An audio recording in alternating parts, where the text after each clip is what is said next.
Hello, everyone, and welcome back to the channel. Actually, though, welcome to Tub Takes. This is a video podcast where we go over what's been making waves in the VGC scene. Sorry about the technical difficulties, but we're here, and today I am joined by Adi. Hello, everyone, and welcome back to Tub Takes. You already said that, I know, but I gotta say it anyways. Start my line. We've also got Gavin. Sir. We've got Nails. Hello, everyone. And we've got Paul. Hello. We've got lots to talk about. We're going to be covering the Day 2 race, the special event that took place over the past weekend, NAIC coming up, and the like. So, we'll also be answering your questions, so feel free to comment in the chat, and we'll make sure to check in and see what's happening. And lastly, this is going to be on YouTube on Wednesday. So make sure to head over there if you can't stay for the whole episode and you want to keep up with the rest of what happened. And with that, let's go ahead. Someone in chat says, I got 4 30-second ads. Twitch is a crime. Well, there is a way you can avoid all your ads while watching this Twitch stream, and of course you can subscribe, and if you have an Amazon Prime account, you can also use your Twitch Prime account on us to make sure you never see ads on Tub Takes. Yeah, give us your money. All right. Anyway. Chills. Oh boy. Okay, so let's do this very carefully. We are trying not to. I've been having a lot of technical difficulties, and basically we just don't want to show my insurance information on stream. We've joked a lot on this show about like what's 3 digits on the back of the credit card number and your social security number. This is the show where we might actually get that. This is the grand reveal. Stick around if you want to steal my identity. Keep your eyes peeled. Keep in mind, it's going up on YouTube, so you don't even have to stop watching to plug stuff in. It's gonna all be memorialized. Yeah. So for this episode, I normally try to keep the doc off screen, but this one is just gonna be plastered on the screen. I'm gonna be clicking the links from there because I couldn't get it to work otherwise. So there's nothing secret in here. Here's our whole script and intro and everything. Wow, it's crazy stuff. Let's first talk about this special event. Finally, a reason to subscribe. Let's talk about this special event that took place in Caguas, Puerto Rico. It had 37 players. Is that the final count? It had 43 registered. I thought maybe 37. Was it 43 including juniors and seniors? Nails you now. I don't remember. I know it was 6 rounds. I tweeted it. Check this. Go see who was in the standings. It says it was 6 rounds right here. So here we have it. 6 rounds and a top 8 cut. No prize money because it is a special event, and those do not reward prize money. Team Rocket League will be talking. We'll be talking about the draft in just a second. What'd you say, Gavin? Nothing. You carry on. Oh, okay. Yeah, I don't think top 8 gets money. But they do get championship points. It was only top 8 championship points, I believe. So anybody that showed up to try to get points and finished in the top 16 or lower or whatever, nothing. Walking home with nothing. This was won by none other than Zachary Thornburg, with a team of Fluttermane, Mousehold, Annihilate, Screamtail, Ting Lu, and Talonflame. Crazy that Screamtail has won the smallest regional of the year and the biggest regional of the year. That's funny. That is true. And I mean, that fact will stick true because this is, well, okay, never mind. You used the word regional, and now that's already doesn't work. I was going to say, NAIC is coming up. That's going to be the biggest tournament of the year. But it's not a regional. But I guess, you know what? Neither is this. So objectively, not the smallest tournament of the year because there surely were special events that were smaller, and surely that were locals that were smaller. So yeah, that's true as well. My locals were all bigger than this. I'm just saying. I think mine were too. Yeah, I mean, I was laughing when Rajan was telling us about his premier challenge that he was at this weekend when he had to play against, Wolf and Justin Tang. It's just like, guy can't catch a break over there in the DC area. But yeah, so Zach won and had a small change to a team that he's been running. This team featured I think like a Goldango in the past. Oh, in that Ting Lu slot. That is the slot I'm talking about. A Chi Yu. I don't know. It's gone through some rotations, and otherwise, kind of a team centered around the mouse ape combination with a tailwind offense mode, and I guess a very annoying disrupting screen tail. Mm-hmm. Yep.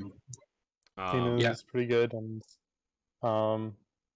the Zach went 4-2 bubble into cut, and I went 4-2 bubble out of cut. Mm-hmm. And I'm not salty about it. Not salty about it. Not even a little bit.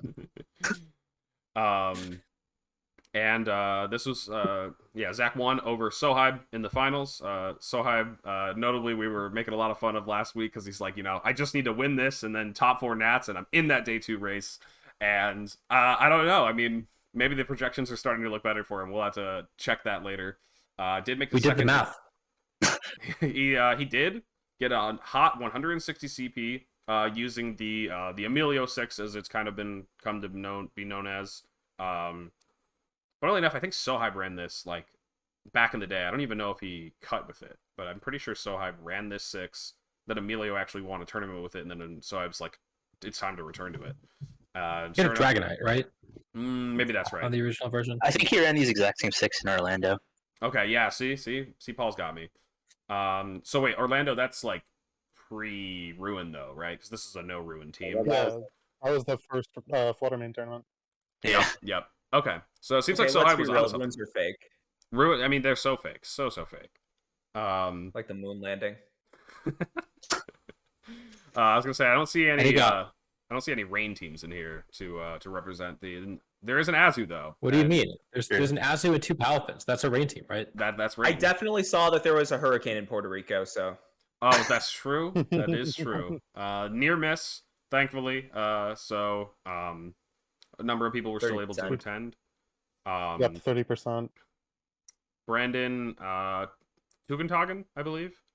Tutenhagen? Tugendhagen. Sorry, Brandon, if I'm mispronouncing your name. You were in my draft. They ended up getting top 4 along with Kenneth Tirado. And Brandon got his Worlds invite. He was at 200 some points, and so top 4 got him to. I think top 8 actually got him to the World Championships. Okay. Well, yeah, that's awesome. Congrats to Brandon. I'm excited to see what we're gonna like. I don't know that we're gonna be breaking that down a bit for NAIC too. The number of people who are fighting to get their day 1 Worlds invite, and not everybody wants to leave it to Nats. So Brandon clutching that beforehand. We see Mike, Nishant, Jonathan, and Alex Xavier rounding out the top 8. Are there any teams that you guys want to talk about? I don't know if we actually have any information about them. I think we could just kind of point out like, oh, there's the cool Pokemon. Like that's about it, right? I think I would literally rather look at a New York local than look at this tournament. I think the DC local, the Rajan one, is more competitive in this tournament. Oh my gosh. That's a take. That's a take. I don't know, Paul. Okay, have you been going to the New locals this Jersey weekend? local? Or not this weekend? Paul, have you been going to locals this year? I haven't been to a single Premier Challenge ever since they started back up, so I can't say anything. But it's just because, like, it's a lot of effort when you have to face people like James Evans and Chua, all for like 30 CP, and I was just like, it's not worth it. Yeah, I was just about to ask who are the players that are at your locals?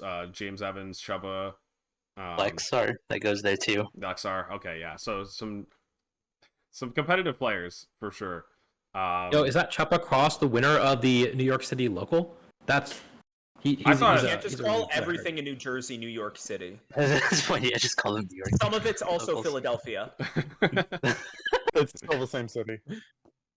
Oh man, I thought Chuppa got top 8. No, he got Chuppa top 8 in won, the first James one, and then he won. Evans got- yeah. Yeah. Chuppa won. I think I saw Lex in top 4 as well. Like that's just as competitive as this event, even though there were like 12 players. I'm gonna keep giving this event shit, but no, it's yeah. I mean, the difference being, of course, locals people kind of are there to have fun. They're not taking it nearly as seriously. You got multiple chances at it this tournament. I think everyone, a lot of people went in knowing that this was their, like I think Zach, not like fringe day 2 contender. Now all of a sudden shoots into the top 8 because he won this event. So he's taking it really seriously. I know Nails had to take it really seriously for the same reason. Mm-hmm. Brandon, Joe as Mike, well. Nishant, Yeah, Jonathan. I think all 3 of those top got their Worlds invite. Brandon, Mike, and Jonathan, and then Nishant put himself in range for NAIC finish to get his Worlds invite as well. So this had really major implications for a lot of people in a way that locals really didn't. So okay, and I'm gonna say one thing because this is Tub Takes. I hate everything about this special event that it happened. I think that Puerto Rico and like all these regions deserve to have like actual events that can get like players to Worlds. But the fact of the matter is, with the day two race as is, all these day two players are gonna come and chase it. And what it does is it just like messes everything up. I think what we need is frankly like a sign up system that prioritizes local players, right? Of like The sign-up system was so bad for this, by the way. yeah, The system was basically uh like you sign up on the website and then you PayPal the TO $25. And then like if they say you're approved, and then if you don't PayPal just the guy who says, yeah, I'm the TO, I'm good for it, it you just like get your spot dropped. And it was it was the most scuffed tournament I've ever entered, just from a registration process. Hmm. They didn't have the venue finalized until the week of, or like they didn't send us the info about it or something. Like, yeah. um, it, I think just Go the ahead, event Gavin. itself was like fine, but yeah. Go ahead. it's like with the current day two system, there need to be changes that like allow these special events to happen, right? Because there are like quality players in Puerto Rico who are now given a chance, right? Like via this event. And it's just not happening because of the way that this is set up. And we've had this issue before, right? Like a lot of like Tijuana locals are like famously invaded by SoCal to the point that like there was no like Tijuana scene because everyone was tired of just losing to like the invading like Los Angeles people. Sorry. Um and like you need a system that like can prioritize the people who are there and this is their one event. I would love to see something like what you do with a lot of playoff sports games for smaller market teams, which is make it so that hey, for the first couple of days or whatever, make it so that signups are only available from people with a billing address like in like a certain area, just to like make it so that like if people want to come out from the US and play, if there's open slots, then sure, that's fine. It just like I think it sucks if someone from Puerto Rico wanted to play and wasn't able to. I think Yu Yatada could secure a Puerto Rican address.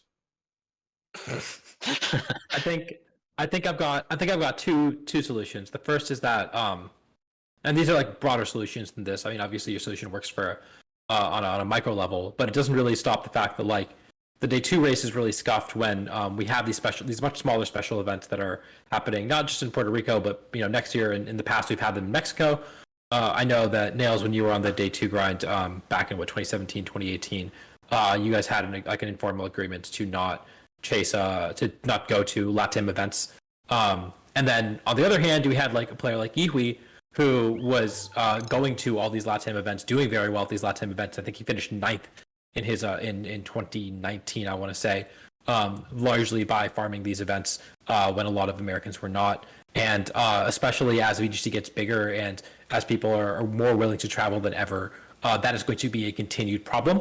I have already made it very clear that I'm going to be chasing a day two Worlds invite next year because I live in Texas and it's going to be cheaper for me to fly to drive to Monterrey, fly to Mexico City, fly to Cancun than it is for me to get to most North American events. And so I'm just going to win those three events and get to my 600 points because they're going to be easier than every single North American event.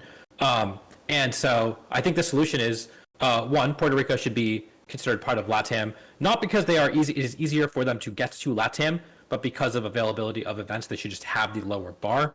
And then two, combined with that, they should restrict the day two race to they should only count points that you got within your region. And what that means is that one, to make it to day two Worlds, you don't have to go to all four internets. It is very silly that essentially it was mandatory to go to Oceania to have a chance at making day two, unless you're exactly Paul Chua.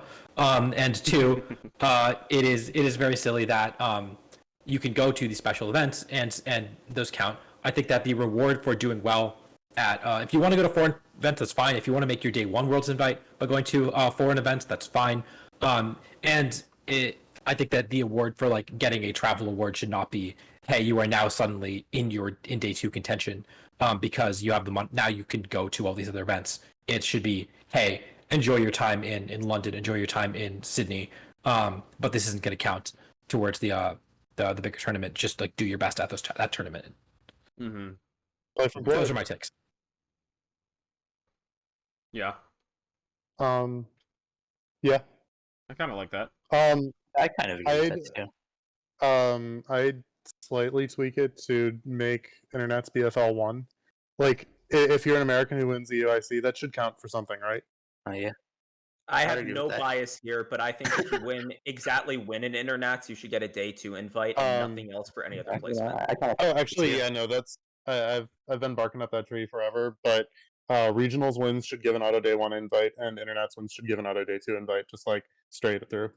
No, I disagree with that. Internets about right. Paul. How do you feel about that? I agree with that. Seems nice and simple. And what about Premier Challenge wins? You gotta win like 3 of them to Straight get one. Jail. So actually, what's funny is that the way that Yu-Gi-Oh works is it's very different because Worlds is a much smaller event there. It's essentially the equivalent of Day 2 Worlds. But the way Yu-Gi-Oh Nationals work is that you basically have to either top cut a regional or win a Premier Challenge to qualify for Nationals in that. And so that would be the equivalent. Not that that's really good because also different regions have different availability and whatnot. Going back to the original topic, the reason that we shouldn't be giving out automatic invites to these events, to Worlds, is because you want your regional champions to go to multiple events. It is a good thing if, it's not a possibility for everyone. I think someone like Sempro was an exception and he still made it to Worlds. It's not very hard to make it to Worlds once you've got the 200 championship points. But you do want to see your international champions, your regional champions going to more events. It makes them more competitive. It makes them more intriguing. It is like Emilio is an incredible player. He is doing what is best for him. But from the Pokemon Company's perspective, it would be a lot better for him if he was going to every event and winning every event, and you could craft the narrative around him, rather than being like maybe the least marketable superstar imaginable. Shout out to the ladder. Shout out to ladder. No, I like some of these ideas that are being pitched. I do think that it would have been cool if we saw some things actually reworked during the break period that we have. Maybe we have another break period coming up where they're going to fix everything. No, the DLC's coming out. They definitely want us to play on that. I know what you're talking about, Alex. They totally fixed this year's system. They You're just right. lowered the bar. They lowered the bar. Yeah, they just said like totally didn't like change anything else. They just lowered the bar and said that was enough. Well, they twiddled their thumbs, and then like the last day came around, they were like, "Oh, we were supposed to." Okay, I guess they have less time now. Okay, yeah, just lower the bar, just chop it. All right, ship it. We're good.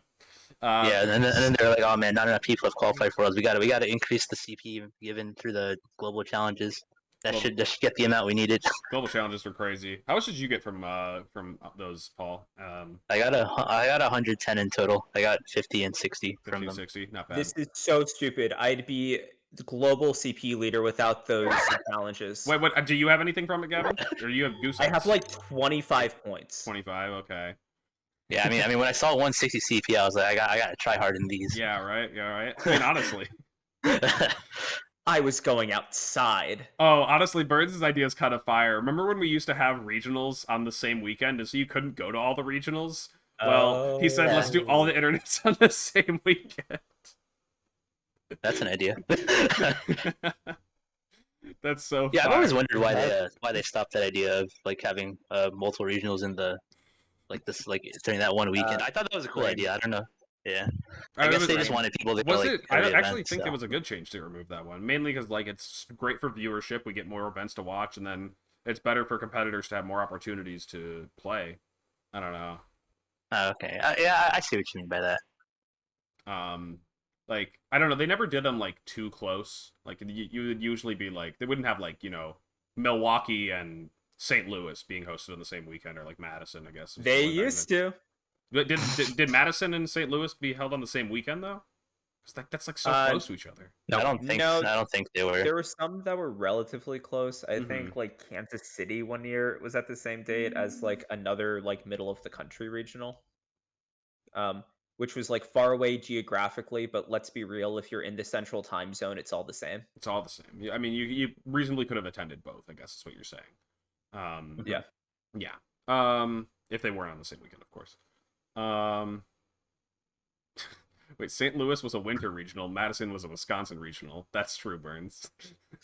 Madison is in Wisconsin. Okay.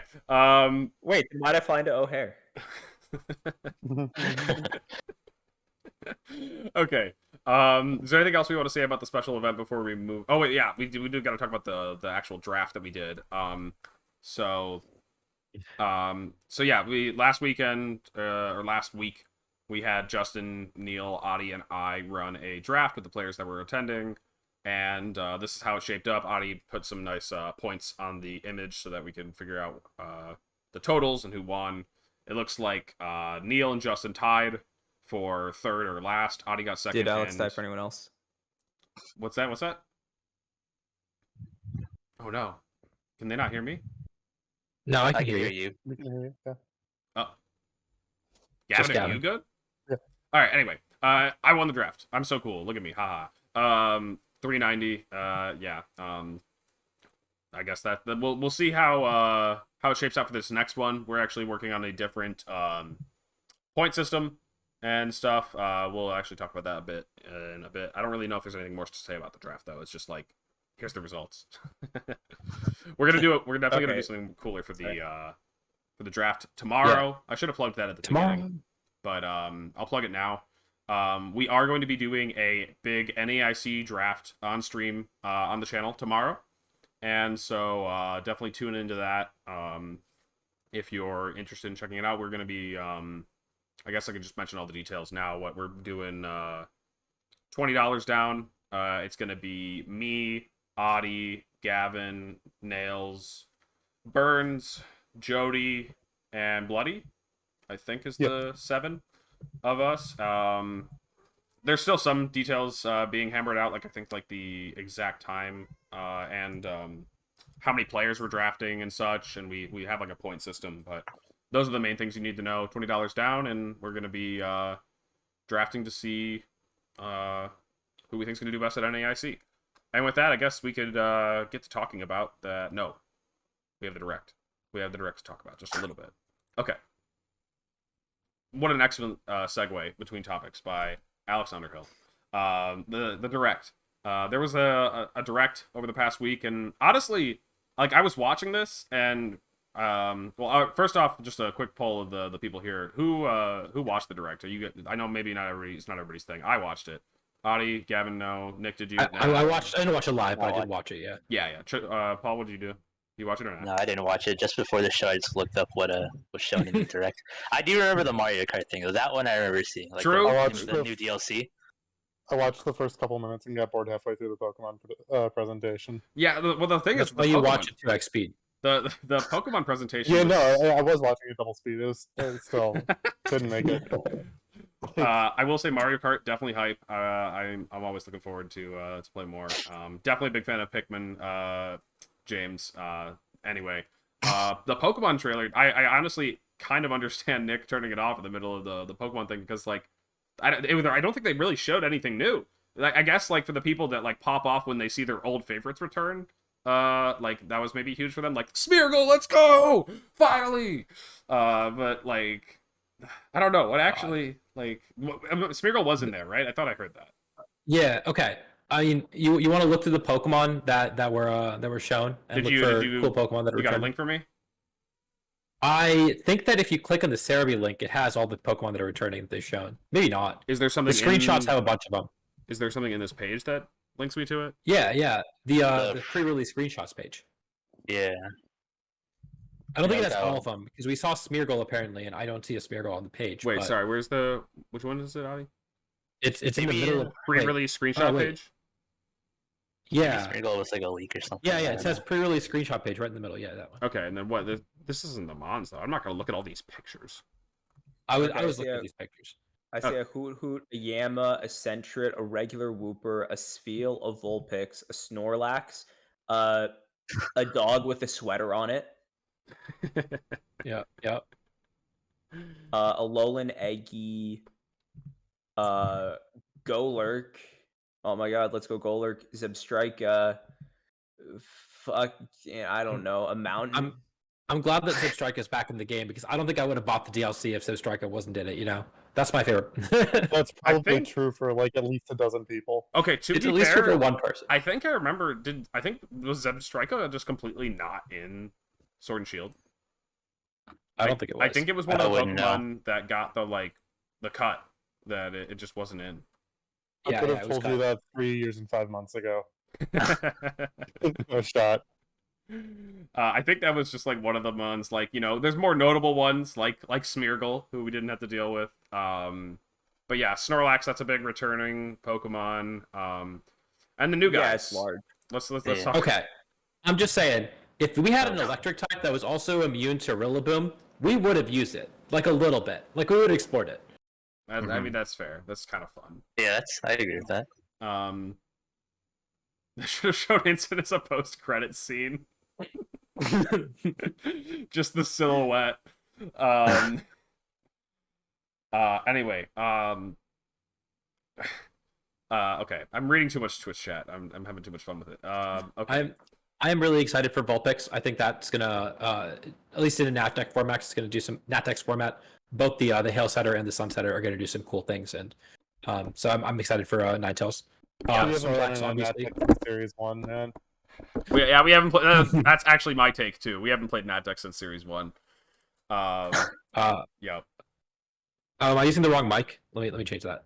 Yeah, maybe it switched or something. Anyways, okay, so the new Mons, I think their names were previously announced, but I'll go ahead and be the one to say them out loud so people can make fun of me. We have Okidogi, Monkey Dory, No shot. and Pheasantipity.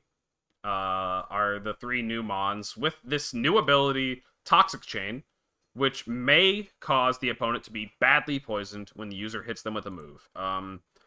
I don't know if that implies contact. It does sound like it's not a guaranteed thing because it says may cause, and badly poisoned.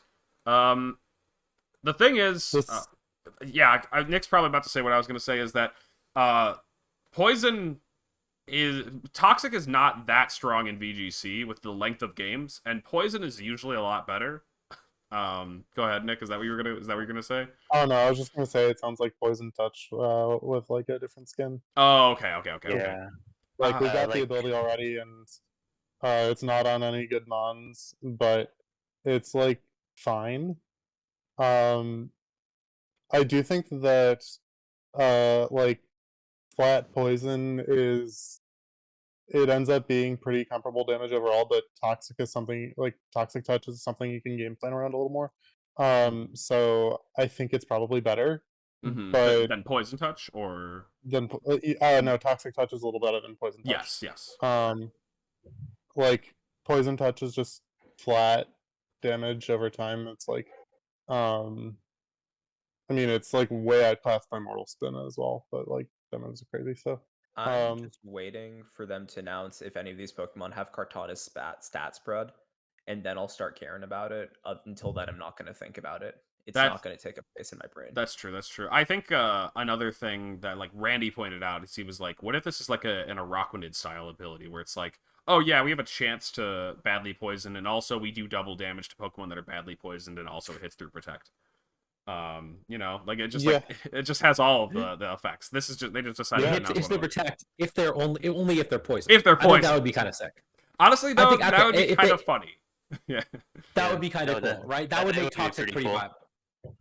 I would be down if Urshifu had some kind of stipulation on its ability to hit through Protect. Yeah. I think they should actually make it. I think they should make Urshifu have a chance to hit through Protect. Does that sound fun? Yeah, I thought that's what they were gonna do when they put him into Scarlet and Violet. Since No. I thought- Not that. No. Well, okay, maybe I don't want to put words in your mouth, Paul. But I thought everybody was hoping for was reduced damage through Protect. You were hoping for a chance, like just RNG. I was suggesting a bad idea. I just thought they'd do something different other than just have it work all the time. Like, Yeah, no, like, reduce damage, like something that doesn't work. Like I don't care. So they do something. Anything. Honestly, I feel you. Okay, I would. Anything. I have a crazy idea. Make it work through Protect, but not any of the Protect clones. So what, like detect wouldn't work? Spiky Yeah, it Shield. wouldn't work on Detect or Spiky Shield. That'd be pretty cool. Are people actually getting NAIC ads? That would be wild. Isn't NAIC ad? I don't know. Somebody said it. That's Wait, right. VGC cool, has a though. marketing department? Yeah, right. I don't know if I believe this. I don't know if I believe this. Maybe we're the ad. Is that what they mean? Yeah. That's crazy. Wait, Anyway, what's an NAIC? I guess just watch the stream because like it's sold out and it's been sold out for a month. So yeah, yep, I guess watch just the advertise, stream. watch the stream. Okay. Come show up and buy the merchandise. I don't think there's anything else. Hey, Nintendo, give us money. I don't know if there was Give us free anything else shown in the Direct trailer, and we kind of talked about our highlights from it. So I think that's pretty much it for the Direct. We'll have to wait till this stuff actually comes out. One of them's like what, fall, and one's winter. First, we're getting the mask one, I think. So I don't know. That's all post Worlds. It's definitely on the horizon. We don't have enough information to do any speculating now. Oh yeah, they did kind of show Scald. We'll see about that. Yeah. Mm-hmm. I guess, yeah. I mean, we're getting move tutors back. It's been interesting to see Pokemon with restricted move pools, but like, I'm like curious if, hey, is Rillaboom going to get Grassy Glide back? You know, like that's going to be crazy. There's probably some other notable omissions that I'm forgetting, but like, we have so many TRs now and like TMs that honestly, it might not even make that big a difference. Justin likes to keep reminding everybody that Worlds is in fact only a month and a half away. It is just creeping up. It sounds so crazy. So okay, I guess the one other thing that is worth noting now that we already kind of knew this, but it is very, very likely that we're going to have the post Worlds format start out as this format, as the Worlds format, and then Regulation D, and then as soon as we get the DLC, we'll transition over to that format, and then we'll get another DLC format, just like we did in Sword and Shield. And so it's going to be just expect the next like 6 months of Pokemon to be a lot of brand new formats, I guess. For sure. It's gonna be wild. Oh, darn. Anyway, okay, so let's talk about NAIC.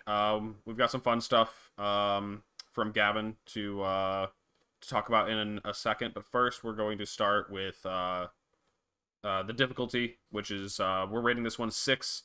6 reasons to look forward to Regulation D out of 5. We had some other solid bits. I liked Adi's. Adi's, what was yours? 6 rounds and 6 rounds of day 2 Swiss out of 5. Yeah, we just couldn't come up with the right image for that one, but it was solid. Oh, yo, Nick, I see you. I see the dog. Anyway, yeah, this event seems to be a 6 out of 5. We were kind of back and forth about 5 out of 5 or 6 out of 5. I mean, largest event of the season, final event of the season. Largest event ever. Yes, and it's also the final event of the season, which has some pretty sweaty applications for people that are trying to get a day 1 invite, for people that are trying to clutch a day 2 invite. And yeah, there were some things that Nick kind of phrased it better, but it was like it lowers the floor because of an established format. What were you saying, Nick? Honestly, I'm still paying attention to my dog. What are we talking about? You were saying that for NAIC, it's like slightly less difficult because it's a format that's been played out and established. And so people have like found their comfort levels and like the floor is lower or something. Well, no, the average player is going to like have a better team, so that makes it a harder event overall, I think. Oh, okay. So that actually makes it harder. Okay. Yeah. That makes sense. Like I don't know, I guess it just depends on your perspective. But like I think that there's more margins to like have a better team than everyone in like team diff at earlier tournaments, and that is definitely just lower at the end of a format compared to the beginning of a format. Like most archetypes are figured out. You're not going to run into somebody who just like hasn't seen your stuff and forgot to pack a matchup nearly as often, unless you have the gas. If you got the gas, then you've got gas. But like it's way harder to do that, and so it's harder to like consistently spike it. You just have to do it off of play. Well, like for early format tournaments, you can do it with play or with team, or like just by having found something really good that people aren't ready for, even if the rest of the team isn't that good. So yeah, just narrower margins overall. I want to ask you, Paul. Do you think that the rating is accurate? Do you feel like this is going to be a hard tournament? Yeah, I think that's pretty accurate. Just because, like especially now, like what Nick was saying, there's a lot of teams to like worry about now. There's like the Emilio team. There's like Alpha and Balance. People still use that. Like the New Balance, that Screamtail team now. There's so much stuff nowadays to like worry about because they're all like established. And it's really hard for you to like, cover for all of them. So at this point, you do kind of just have to like hope that you just have like a good day when NAIC comes around if you're planning on dodging some matchups. So yeah, I could see why this would probably be like a lot more difficult. Also, just because like of the amount of people that are showing up to this event. Mm-hmm. But I think the real question is what's going to be harder, NAIC or EUIC? I'm. Don't do this, Gavin. They already hate us. Well, okay, so NAIC is going to have more North American players, so I think that just goes without saying that it's going to be the harder tournament. Okay, But will it have more North American players in Top Cut? Yeah, that's the real question. I mean, OCAC had 5 of them, and EUIC only had 3. So I'm expecting somewhere in the middle for NAIC. So like probably 6 or 7. What? Yeah, You yeah. said in the middle. There was one number in Close the enough. middle of 5 and 3, and you did not say that number. I was gonna say 1, but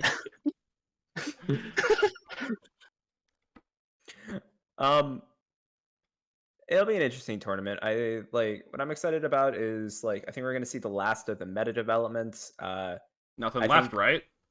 I don't think this mat's gonna develop.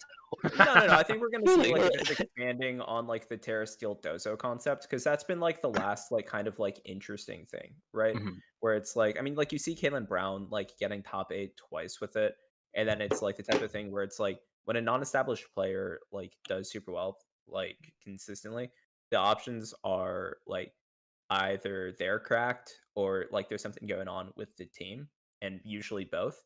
So I think a lot of people are taking that and like doing their own spin on it. So that's like the meta adjustment that I expect to see, especially as like we're seeing more and more people rely on Clear Smog and Moongus to counter it, and like Hayes Palafin like getting taken out behind the barn. Mm-hmm.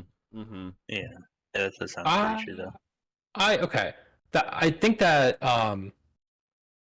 okay, first off, Kalen got top 16 and top 8. But also, I don't know. Like, I feel like, especially now it's on the radar. I think it's like something that people are prepping for. And I just feel like Dindozo in general is a big game of whack-a-mole. I've talked about this before. And so every time something pops up, people start paying attention to it. Okay, I got to change my Dindozo tech to beat this one. And then a new one pops up. We saw like Rushil do really well with the Palmot version, right? Because a lot of people's Dindozo counters were not like Clear Smog anymore. Maybe you can't deal with the second Dindozo nearly as well. So I do think that like Dindozo could do very well. Dindozo is always developing in like a cyclical way almost, and I don't think that's necessarily means that Kalen's version is going to do especially well, or like the Lexar's version is going to do especially well, or like any I don't know. Like I think Dindozo can do well, but I don't know if it's going to be Kalen's version specifically. Yeah, I doubt it'd be like that specific, but like I think there's some Japan ideas Nats for had a that. couple of solo dozos that. All right, someone tell me when we're back.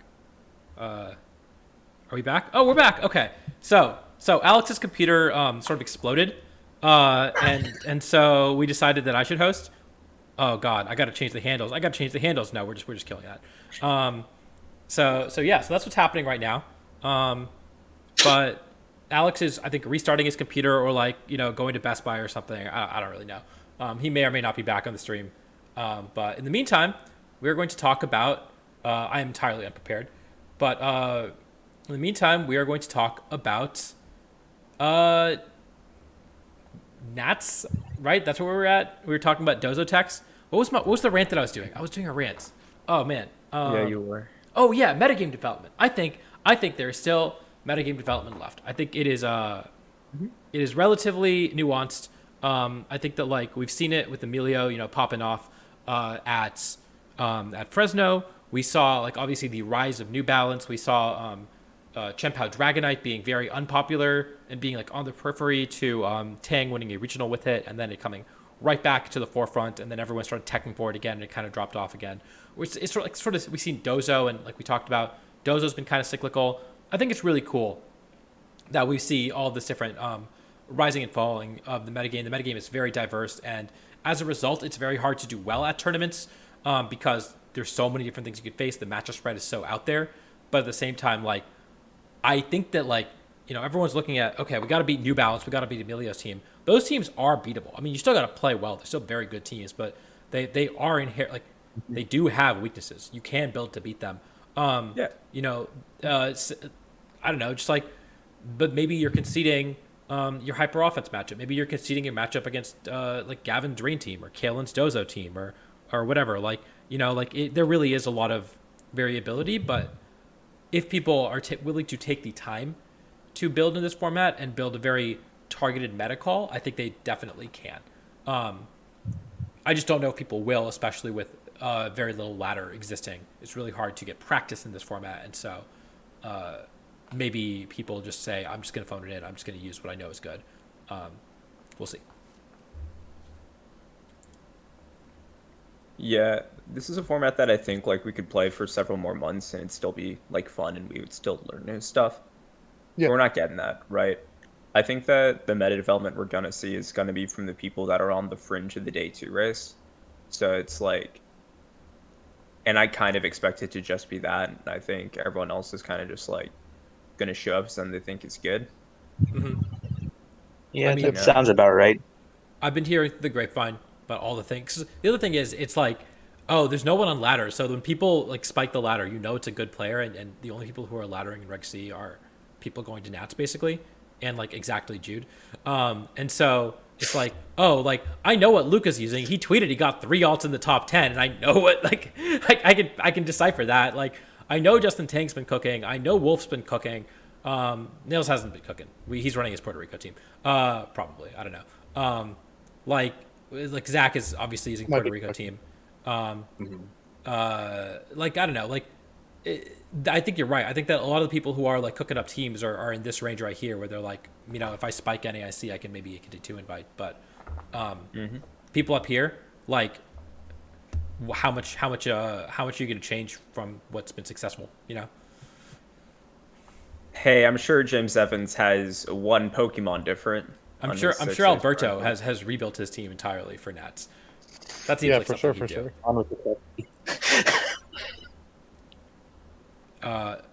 I thought Wolfie wasn't going to NAIC. I'm pretty sure he is. I feel like he is. Wolf's going to NAIC. Wolf will be there. He doesn't have another wedding. He did have 2 weddings though, and that was kind of funny.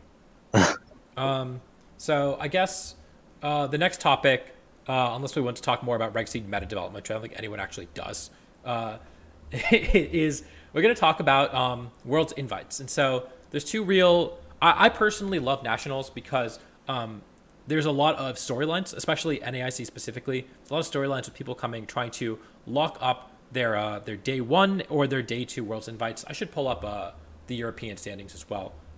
But the play Pokemon Championship points. Let's find the.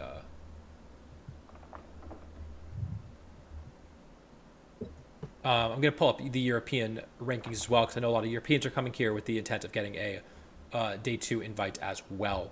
But yeah, so this is one of the fun things because especially for people in the day 2 race, I've never been in that position, but I know a lot of people have watched as Paul Chua has come out of nowhere to get to finals of NAIC and desperately hoping he doesn't either win NAIC or get top 4 or whatever, because then he's going to steal a day 2 slot from someone. Or like a lot of math is being done by people who are in this top 8 trying to figure out exactly who can get what. Gavin has been doing a lot of math to figure out exactly how poorly he can do at Nats and still make day 2. And so pretty poorly. It's gonna be really fun to watch as players try to players who are coming out of nowhere to do well, especially players from 9 through 15, basically 9 through 17 are the range, 9 through 18 are the range that could like reasonably win internets and make it to day 2. I think it's gonna be really interesting to see what they come up with, and also root for them or against them, depending on what perspective you have to do well. And then, of course, there's also the players who are down here at the bottom, just outside of the World's Invite bar, and basically everyone from 296 Eric Stewart all the way down to like basically 170, or don't tell Russian that he's not in the contention, but 170. You're like in the you have a chance of making it to Worlds with a reasonable performance. Anything below this, and you have to do very well. You have to get top 32 at NAIC, which is a lot harder.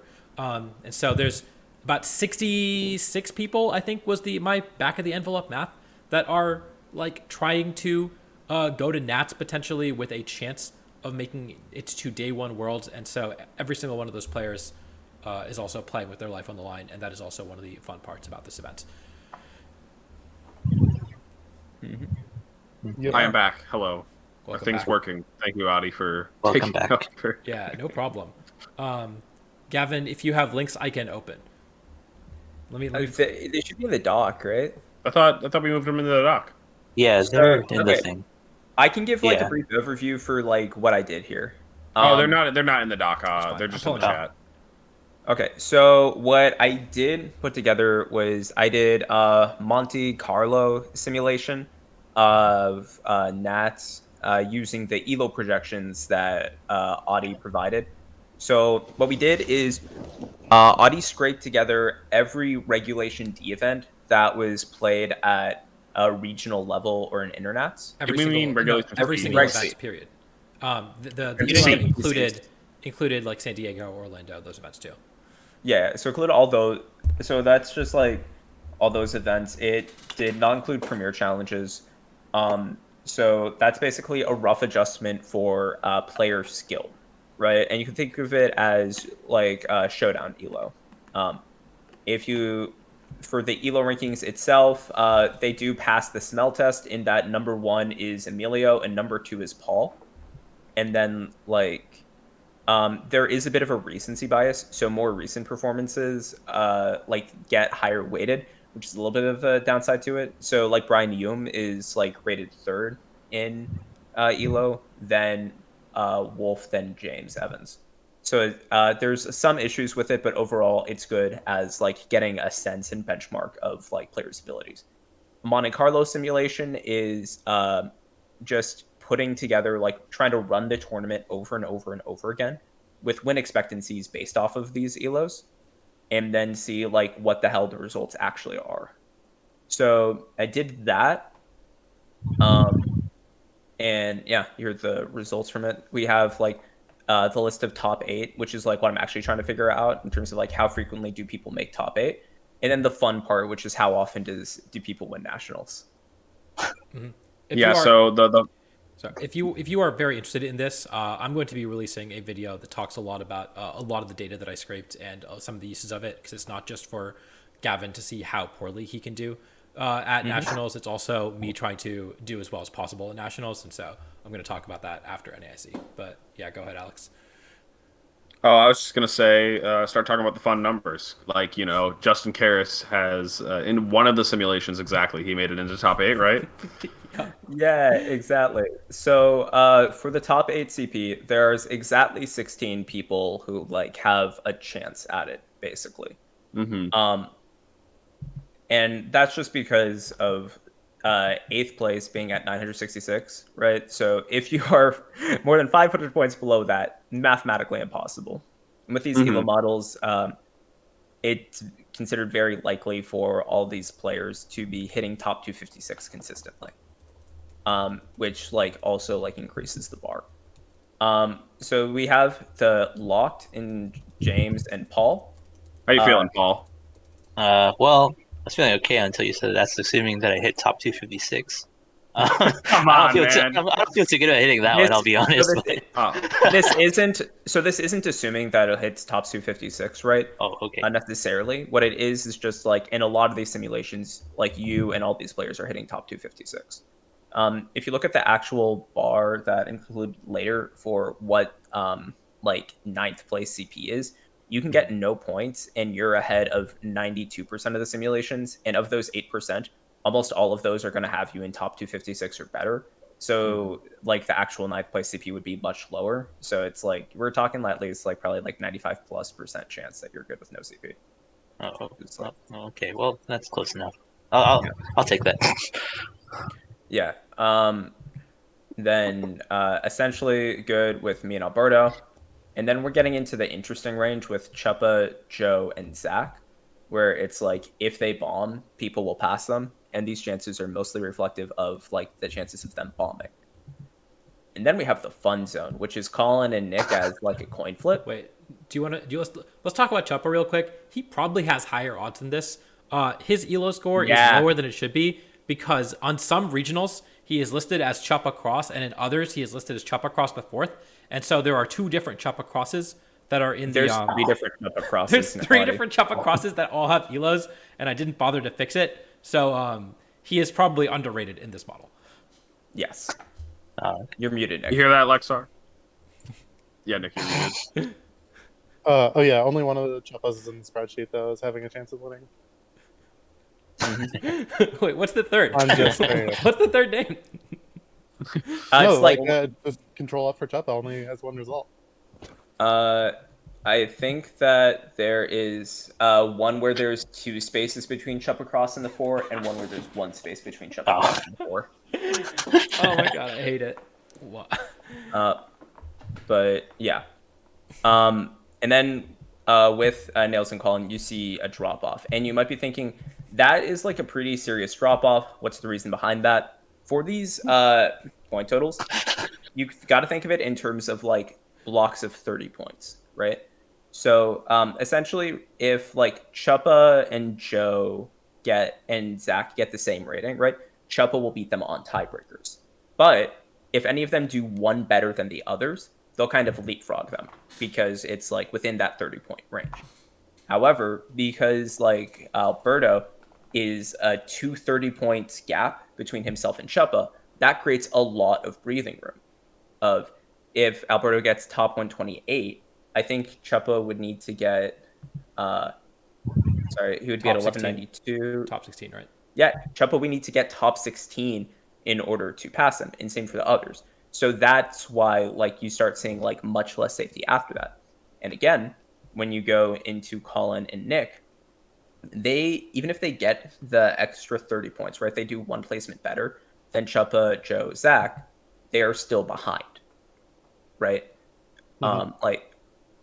And they need to do 2 places better to get ahead of them. And then also there's the fact that it's like you still have to deal with Colin. There's still all the people beneath that could pop off and do super well, right? And then all of that is taken. So that's like where a lot of the risk comes in. And then I think that like for Chuppa and Nick, what I was looking at is you probably want to get like top 32 is probably like what's needed. I think, Nick, you're not going to like hearing this. The most common 9th place was you getting top 64. Then that's what you gotta beat. That's what you gotta do. You got a top 32. Or sometimes top 32 lists. It's kind of stupid. Yeah, that's stupid. And I mean, and sometimes top 64 makes it, right? Like, yeah, obviously. Yeah, so that's why it's hard to give like fixed values here. We got to be talking about in terms of the range. You're also going to see Wolf at a pretty high chance of like 27.5. And that's really because like the ELO model thinks that Wolf is sick and can like pretty consistently like get enough CP in order to pass. Which Gavin, are we able to share these 2 documents? Yeah, go for it. Okay. Yeah, so it looks like Wolf has what, 8% chance of winning NAIC according to this, and so that's like a considerable chance of his scenarios where he makes it. Yeah, exactly. Wolf can get in sometimes with like a top 8 finish, and then like most of his finishes are coming in with like top 4 finals and a win. And then later on we start going off a little bit of a cliff. Justin Tang is much lower than that, mainly because Justin Tang like needs to make finals probably. If he gets top 4, he'll be at 1076, which in a lot of times isn't going to be good enough. Oh, that's crazy. Yeah, and it's like you can imagine like okay, like finals, or even though Justin's really good, it's a lot harder to get finals than like top 8. And then like from there, you can kind of see people in a similar boat, but the Elo model likes a little less, right? Like so hey, like similar CP, all that, and then the rest of the people in there is they need to win. And then for the case of like Luca Paz, uh, no, Luca Paz, I don't know why it's that low. I think the Elo model is just low on him. He has not been doing well recently, and we did Yeah. mention the Elo model does have some amount of recency bias, right? And so Yeah. he's probably just has a lower chance of doing well at the events than the other players. Whereas like Luca Tregut has been killing it recently. Yeah. So that's a big part of that. And also, like, Raghav's a bit lower because of that. And the funniest part of this is the one scenario where Justin Karras is day 2 worlds. I love the frequency column is the funniest one because like you can look at the percentages, but like when you look at the frequency, it's like, yeah. What was the number of simulations, I guess, or whatever? 25.7, right? 2,507, because that's what I had time for. Yeah. Yeah, so Karis wins in 10% or in 10 of the 2,500 simulations, and in only one of the 10 that he wins, he makes day 2. Yes. That's so. I didn't know the part that he actually won 10 times. Yeah. If he wins the tournament, he has a 10% chance to hit day 2. Good luck, Karis. Oh my gosh. And yeah, Karis like has a Worlds invite, and then on top of those points has like a regional win. No, the Doctor And- Strange shit. Somebody mentioned. Adi, you got to pull up the tweet. It's Adi. Adi's the Doctor Strange shit. Oh yeah, That's yeah. actually- Who's the player who has exactly one win? It's me. I mean, there's a lot of players who win. There's a exactly couple, once, but yeah. it's me. Yeah. And Wait, I don't know. Navjeet wins twice and I win once. This can't be right. Yeah, no, he's not even going. He just won 5-1 at That's true. Puerto That's true. He actually did. He's done really well. Yeah. No, Adi, wait, no. you're the No, first that's one the- listed. You're You're thinking the first of one listed. It's not alphabetical. This is NJ, right? Navjeet Joshi, who did not go to Puerto Rico. Yeah. Oh, sorry. You're yes, thinking of yeah. Nishant. Okay. Yeah, I was there's thinking of the shot. there's more docs. Are people not loving the data? This is the whole point of the show. I'm tired of these people. I've also pulled up the ELO ratings because people were asking about it, and you can see it is nuts how much further Emilio is above everyone else. I mean, he has gone 40-3 on the season. I have a win rate from I have win rates from players, and I didn't apparently have it in this doc, but like he's just like a 95% win rate, and no one else is even close. The next like 75 is very, very good, and he is at 95. Yeah. So this might surprise you. Emilio has the highest chance of winning Nats. That's crazy. What a Really? shocker. That's good at Pokemon? Okay, hold on. But go down to me. I'm like 50 times more likely than Adi. In all caps. That's Underhill in all caps, of course. And then like what's my percentage compared to like we have Gavin here. Gavin, what do you got on me? Gavin's just 4%. So sorry, I'm gonna be asking the stupid question, but does that mean that Gavin is 4? No, he's like closer to 5, right? So like 5 times around more likely 5. than me. He's almost 5 times more likely than you. Yeah. Okay, Yeah. got it. And like a lot of these ELO projections, these are kind of fuzzy. I didn't implement Tom's exact like pairing logic, right? Wait, I thought this was the script. What? I thought that you just like got a hold of the script for what Nats is gonna look like. Is this not? Yeah. No, so specifically Yeah, the this script is how it's gonna go. is this scenario right here. This is the one that he is the real one. Everything else is just a simulation. That's what Monte Carlo is, right? There's one real one and there's 2506 fake ones. Semper is asking, how do you add yourself? What do you mean? What? He wants to know how often he wins Nats. I think that's totally fair. I think we linked Oh, this is actually something. I did like a fixed sample of this to be safe. So Sempra isn't actually in these because I did it based off of games played in order to weight towards like the number of people going. And Sempra has only played 17 games, which was well below the threshold. Oh, so he's just not. So that's why he's asking, because he probably opened the doc and just saw he's not in there. Yeah, no, it's literally like I did a fixed sample of it to one, like keep things consistent, and two, like figuring out who is going is really hard and kind of pointless. So I just Mhm. waited like based off of who was actually going to events. Yeah, So yes, so that is why. Semper, you were supposed to email Gavin when he was making the sheet. That's actually everybody else here in the list emailed him, Um, saying, "Hey, add me. I want to know my percentage of winning so nats." your elo is pretty close to Pontus, like pretty much exactly that. So you'd expect it to be like 0.05% or like 3 times out of the simulations. Okay. He's not even going. Oh my gosh. Yeah. Maybe I had a point then, huh? I see. This is the script. Gavin knows. Gavin knows everything. Okay. Don't question Kevin it. does know everything. All right. So you do actually have the second highest win rate, Sempra, among any player that just played more than one game.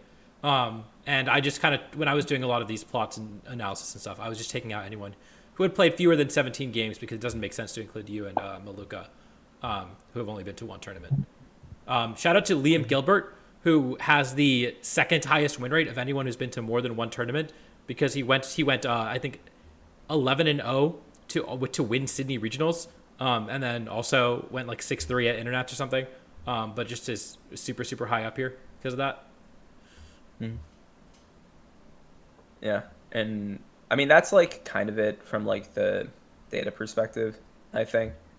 I also have a chart for like knowing like the frequency of like the 9th place values and the 8th place values, but what it really is like top 4 is pretty safe.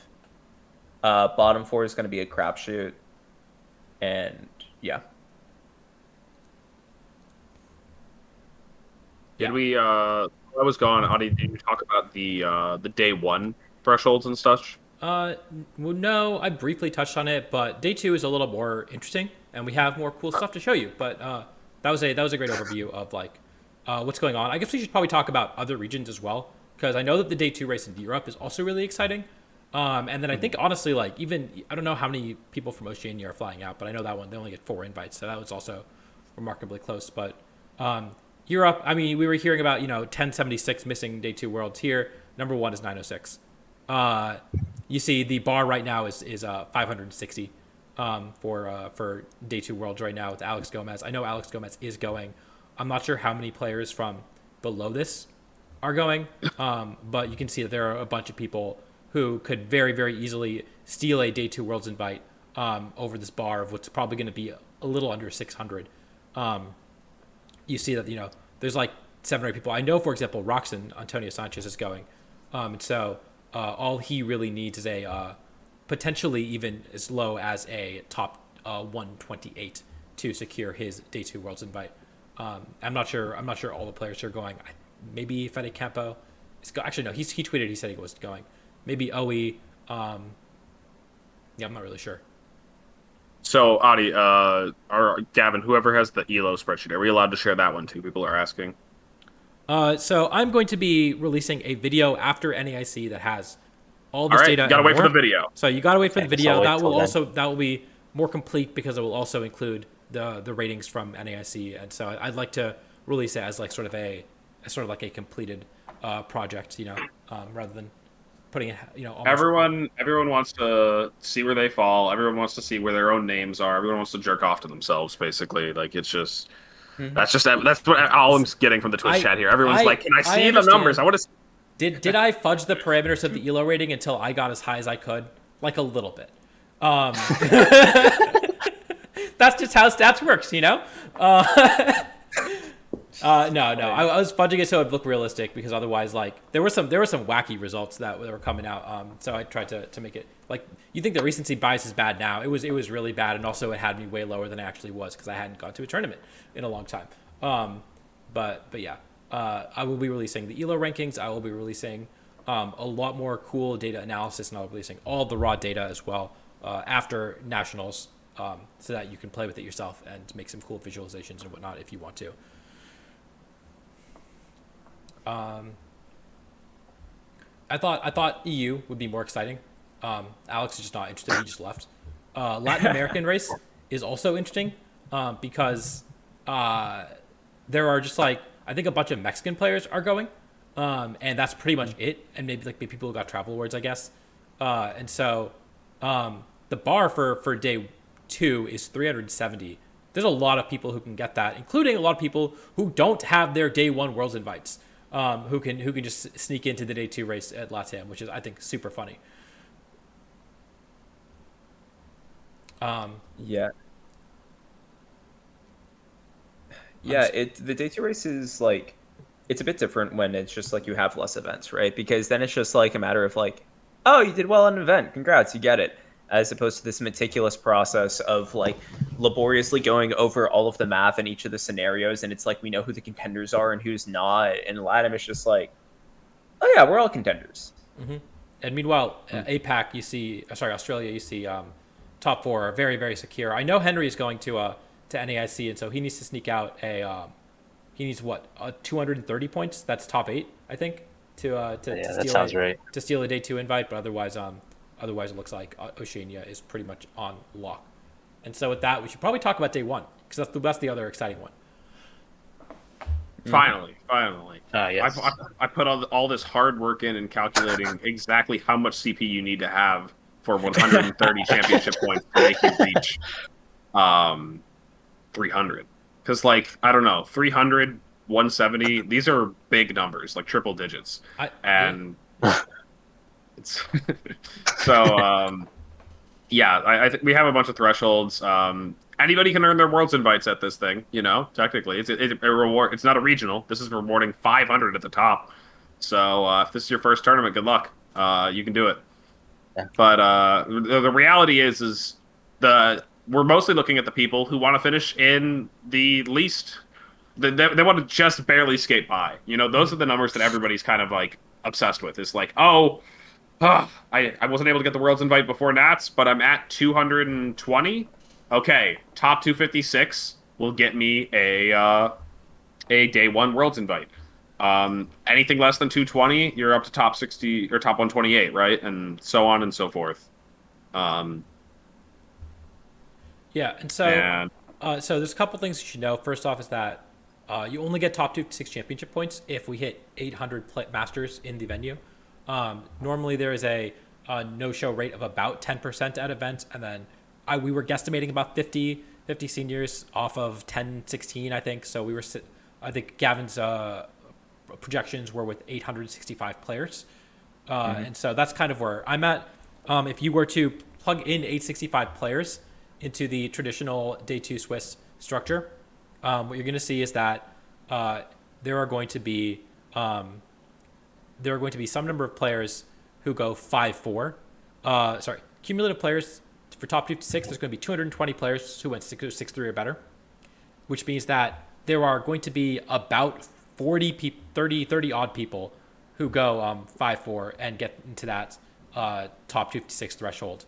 And there are going to be some people who go 6-3 who drop into the top 56 threshold and don't get top 128. And so that is where a lot of the people who are fighting for a day 1 invite are trying to get to. Also, notably, like, you can make day 2 and miss top 64 and only get top 128, but that requires you to go like 1-6, 1-5 in day 2 or something like that. So, Adi, a quick reminder: what's the threshold for top 256? Like, how safe are we for that one again? Top 56 requires 800 people to show up and be seated for round 1. And we were projected. There are 16 people signed up. That include juniors and seniors. The back of the envelope math that Gavin and I did was we're going to guess about 50 seniors and juniors, which brings us down to about 960, and then a 10% no-show rate brings us down to about 865. So we should be safe. We're pretty comfortably clearing 800, yeah. Mm-hmm. Yep. With that, looking at the players, so I think that the people who need top 56, they need to go 6-3 or go 5-4 with good res, and that is everyone down to this 220 bar. That means that you are in a good spot going into Nats. I would feel very comfortable if I was at 220 points. Anything below that, and you can go 6-3 and still miss, which is never a good spot to be in.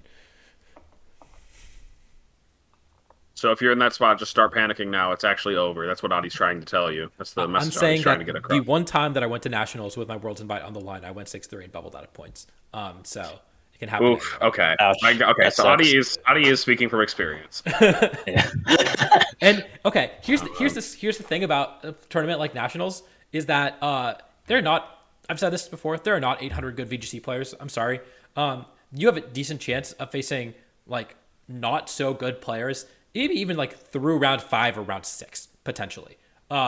Players like that. Adi is the king of this. Adi is the king of this. I'm not gonna. I don't want to say anything because I don't want to like offend anyone. But that Sure. being said, you can also do what I did at 2018 Nationals when I needed to get top 64 and play Desu round 2 and lose to him, and then play Wolf at 1-1 in round 3 and lose to him. Start out 1-2, and then bubble out of points. And so just like you never know at these tournaments. There's so much variance in the quality of players that you face, and again, early losses are death knell for your resistance a lot of times, and so. Yeah, no, I would really just not be feeling comfortable if I was me personally saying 6-3. I've gone 6-3 at every tournament this year or better. I'm very confident I can go 6-3. 6-3 may not be good enough if you need 80 points or 100 points to make worlds. Just win, lol. Yeah, just win. Just win. But yeah, there's some very good players who are in this range that I guess we should talk about, right? Like I know Alex Arand has been going to Chicago Premier Challenges trying to win one to get his Worlds invite and has failed a number of times in a row. We saw Jimmy Friedel get 9th at Fresno Regionals and I mean if he Emilio just said no, you're not getting your Worlds invite. So he's going to Nats and Emilio notably had nothing to play for in the last round and decided to beat Jimmy anyways and deny him his Worlds invite. And I know Andrew Johnson, he's the Electrode guy. He's in contention. Grant Weldon, notably, I think he's the guy who got top 8 at NAIC, right? 2016, yeah. 2016 he did. U.S. Nationals, not NAIC. There you go. Very important distinction. So many good players on here. Dominique, we saw get top 8 at Hartford, right?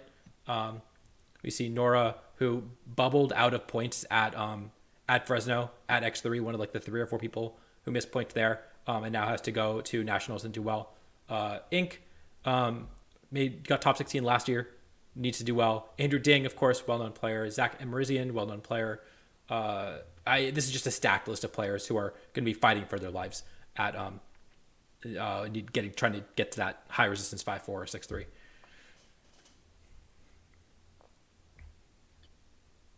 It is going to be. Oh, Adi, is this a good time to talk about your thing? Oh, yeah, sure. Okay. So I did want to talk about scooping at nationals because that was something that was going around on Twitter. And I actually had a couple people DM me about this because they were just like curious about what the culture around this is at nationals. And so I do want to talk about it. First and foremost, very explicitly, you are not allowed to ask someone to scoop to you. If you do that, and a judge overhears, or if they report you, you will get DQ'd from the tournament. So don't do that. There is nothing stopping you from telling your opponent exactly what you need to get your Worlds invite, and then giving them puppy dog eyes, right? Like if they choose to, out of the kindness of their heart, scoop to you, even if they beat you, then that is totally allowed. But you are very explicitly not allowed to ask someone to give you a win. Paul, you had something to say, or? Oh no, I was just saying that like that's basically just what happened. Like I mean, you just said that exact same example with Emilio and Jimmy. Like if Jimmy did the same thing, where he was like, hey, if I cut my Worlds invite, like Emilio didn't like have to like scoop. He just played it out, and Jimmy now is at the scenario where he needs CP. So I think basically it's just like it's like it's up to your choice if you want to scoop. Like obviously there's been like I remember in 2017 when I was in like the day 2 race, I was in top 8 and I had to beat Marcus to do it. And he was curious, so he asked, and I said if I win this, I get day 2, and he's just like I'm gonna pretend I didn't hear that. So obviously it's just up to like your decision if you want to scoop. Like you shouldn't feel forced to do it. Mm-hmm. I remember I was sitting next to Paul at a tournament recently, and it was like getting towards the end, and his opponent was like begging him to scoop. I don't want to name names, but it was just like Yeah, I know the exactly point- what you're talking about. to the point that I told the person, I was like, "Come on, you have to stop!" Like, it's and it was not for like a world's invite or anything. It was just a They're big just cut, cutting. Yeah. just a Yeah, big cut. it is. But and Oh, it's a big Paul just cut. said, like, "Come on, man, let's just play." Like, come on. Yeah, like that's why I play Pokemon. Like, is that so hard to ask? Like, It Um, also like yeah, no, first off, no one don't even bother asking if people are still in day 2 contention. Like everyone's going to with the intent of winning the tournament. So if you're still X2, like don't even bother. First and foremost, just getting that out of the way because I did have someone ask that too. The next thing is, yeah, if you are asked, if you are implied, you don't have to say yes. Especially like earlier rounds, even if you're X3, like if you want to play out your rounds, like have fun doing it. If you want to see your name on the Victory Road page with that top 56 CP or top 128 CP going X3, do it. Like you are under no obligation to anyone. It doesn't matter how much they ask you. It doesn't matter how much they want it. You are under no Yeah, obligation to it's them. like it's a bullshit thing to be like, oh, like we should be prioritizing the people who already have CP, right?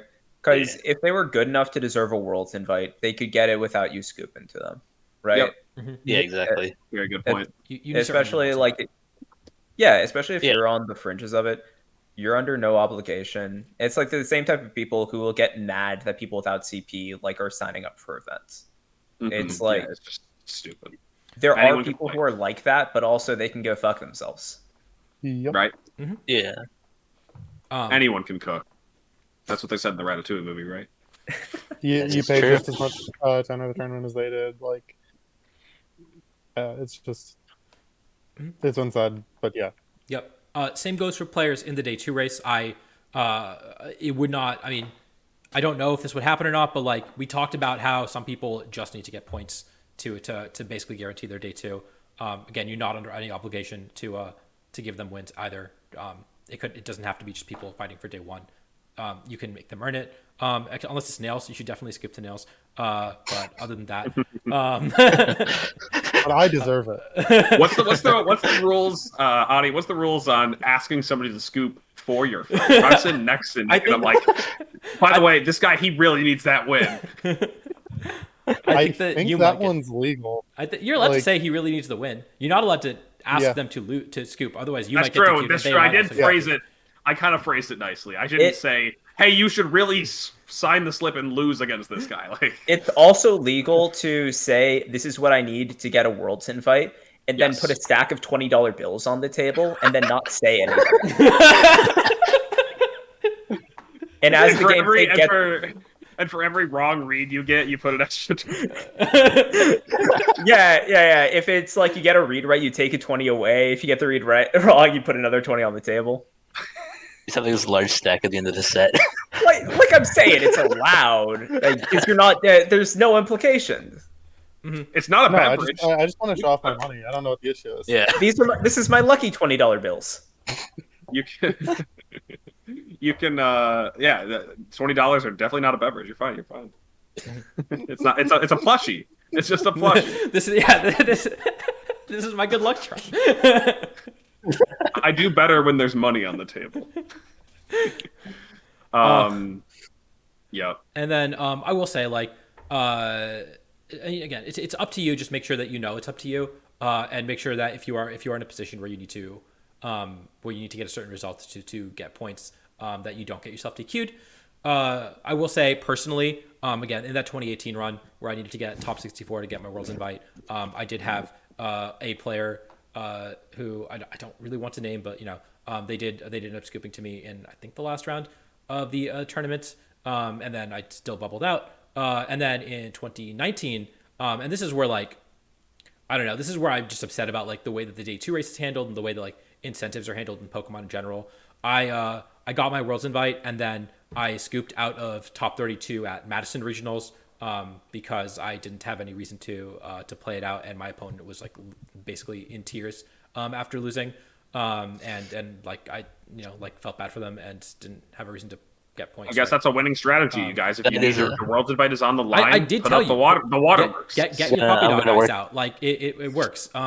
And then I scooped out at points at a mid-season showdown like the next week, and then I scooped out at points at nationals, and I straight up like gave up something like 230 CP to at 2019 because I already have my Worlds invite. I was not in day 2 contention, and so like again, I know plenty of people who are just going to say no, I'm never scooping. I'm playing the tournament because I want to play it.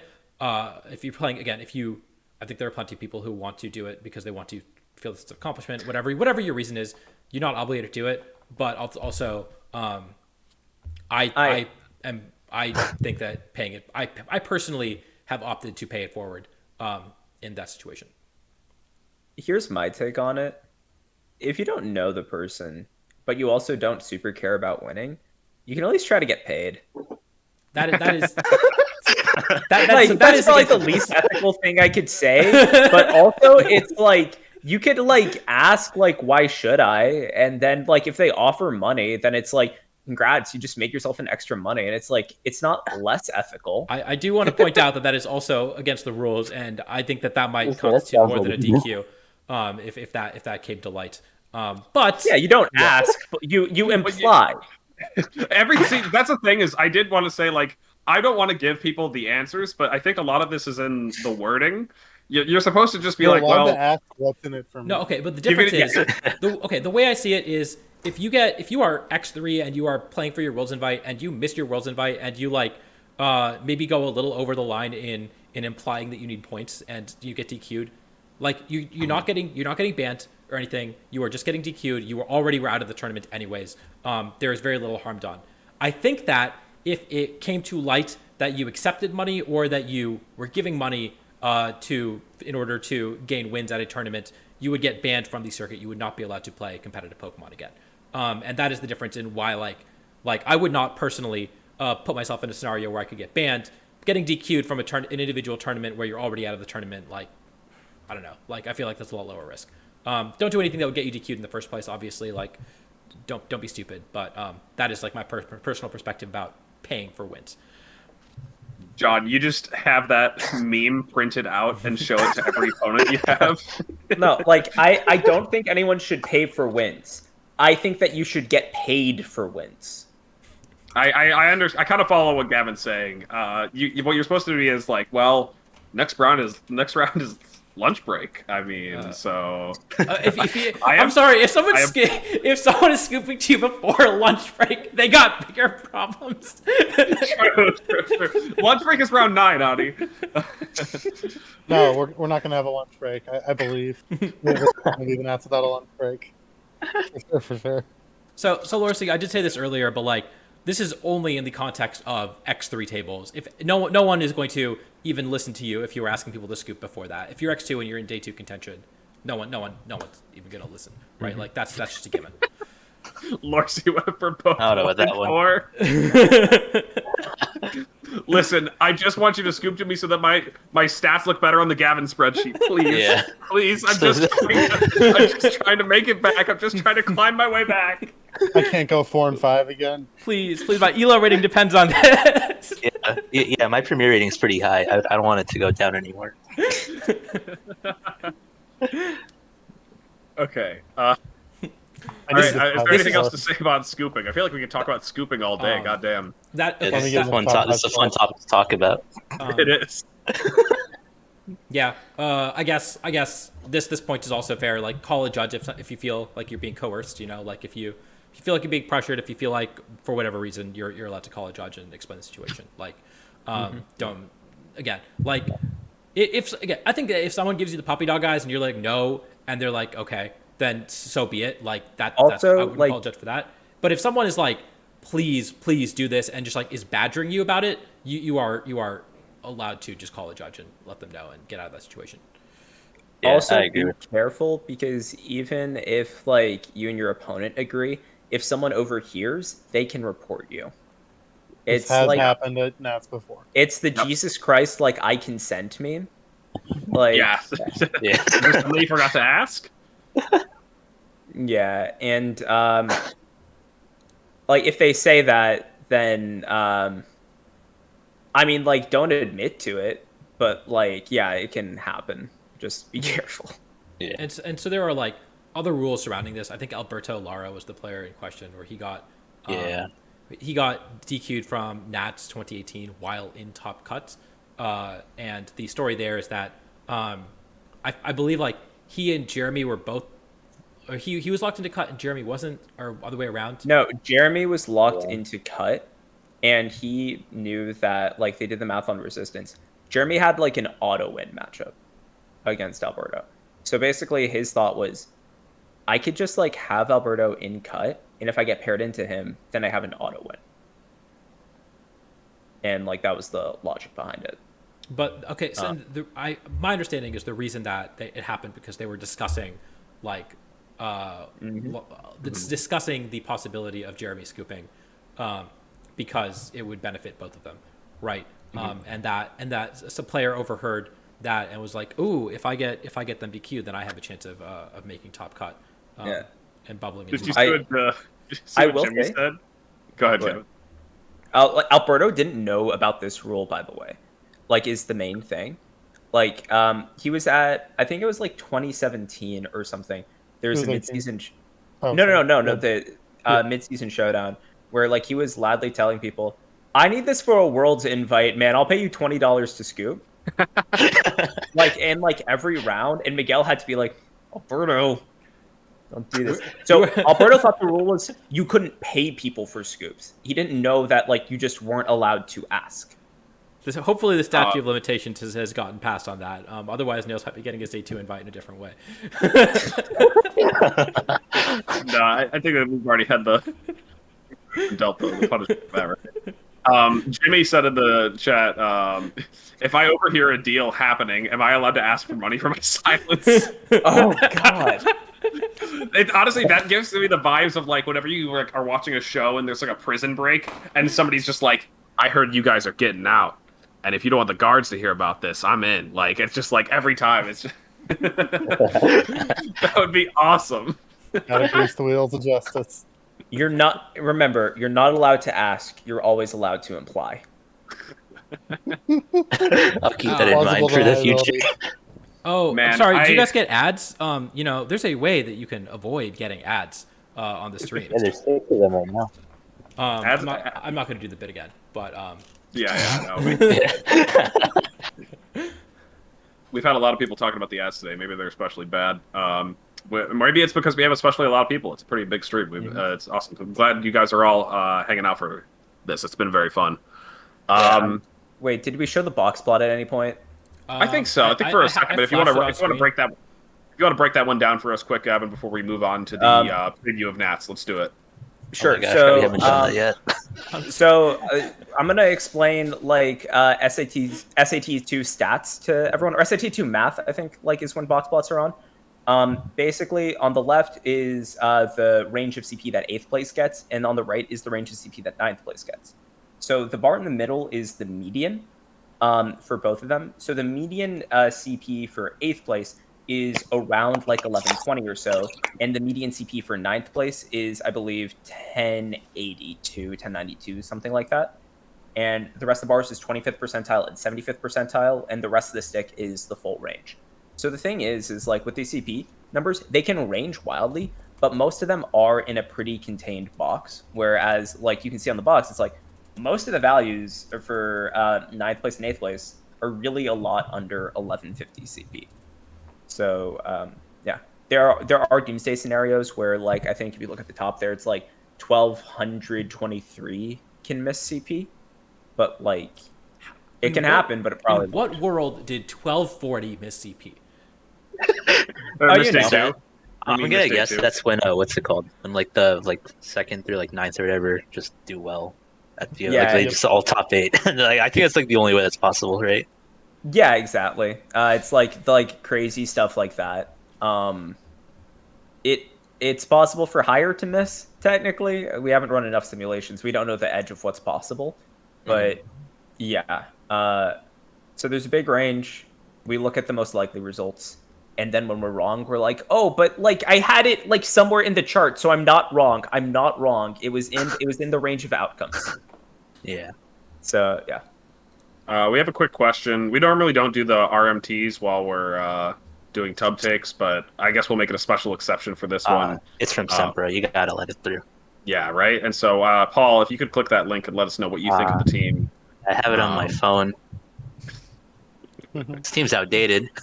Outdated. I don't know what to say. I mean, it says right there, European International Championship. That was in April. It's almost July. It's like three. It's like almost 3 months old, man. Paul, it's like you have a calendar. Yeah, yeah. Come on, Sembra. Found this from Neil. Oh man. All right. I don't know yeah. what you're doing. No, I think Paul had a good point earlier when I said we have to do the NAIC preview, and he's like, "Oh, we still have to do that. We do gotta keep it moving." So let's. What else do we have to talk about? No, we've talked a lot about it. We have the history, smart money, and then like I don't know. I guess we've talked about most of the other stuff. Go ahead, Gavin. I mean, I think the history of nationals as an event is it really peaked in 2013. Oh, come on. Good take. Where Tell us more about what happened at that tournament. Wait, what? Yeah, 2013 U.S. Nationals is notably the only tournament that both me and Paul won. Oh, you're talking 2013, right? Yeah. Yeah. So that's why for NAIC, my smart money is Bo. I forget his last name, but whoever won juniors division in 2013. Oh. So notably, 2013 U.S. Nationals has the coolest play ever made. Side Oh, Mega yeah. one into a Bomb of Snow. That kept the notion of the game for a turn before he lost the next turn. You can see the YouTube video because you can see the spike at exactly where it happened. Yeah. Yeah, I remember like 15-year-old. Yeah, you beat Devon, right? Yeah. I beat him in the finals with his cool Raikou Latias team. Yeah, shout out Stingram. Yeah. Hope he's doing Dingram. well though. Dingram was a legend. Yeah. You think we have like some nerds on the podcast here? Dingram was such a smart kid. You know, Dude, the he made CP me feel dumb. projections I like put together just now. Devon put this together, I think, when he was like 13. Devon was just, I mean, like obviously too smart for the game and is doing better things than VGC now. Like it was just. He's like, Yeah. He's like, I think he's like a math PhD at U Chicago or some shit like that. That sounds right. One right now It's doing like- better than me. That's like It's like something impossibly smart. Yeah. Yeah, I mean, it was really cool. But that's just a throwback for like, I don't know, 6 of you in the chat here. You guys Yeah. don't even know what we're talking about. I got to cater to the babies we have. So one of the main things that we didn't talk about with Nats, it's this coming weekend, and of course starts Friday. Apparently, Jody was tweeting out reminding people because people didn't realize, yeah, it's a Friday tournament. Get there Thursday for check-in or Friday morning for early check-in. Don't show up Saturday. Anyway, we talked about the size. It's big. That's all you need to know. But the important thing about the size is, as we mentioned earlier with Adi's, rating meme, 6 rounds day 2. That's the first time that we've had that all season, right? What's the threshold for that? Actually, do you guys know? That is also 800, I believe. Also 800. Okay. Yeah. So day 2, 6 rounds, an extra round in the day 2 Swiss, and then likely going to be the kind of same deal that we've been seeing at Internats. The top 8 cut will play out until finals. It's weird. NAIC has had. We are talking about the history of NAIC, and NAIC has had some exception like formats run in the past. I swear, NAIC in like 2016 was top 12. Top 16, top 12. I remember that one. Yeah, like they've done some weird stuff at Nats. I don't think they're gonna pull a big curveball on us. They're probably gonna do exactly what they've been doing at all the other tournaments that this season. But yeah, top 8 play out until finals. Finals will be played on Sunday, Championship Sunday, per usual, of course. Yeah. 2012 was the other one that was kind of weird, where the tournament was so big that they decided, all right, we're splitting this up into 2 flights. And like one flight was significantly easier than the other. And it was like top 16 of one versus top 16 of another.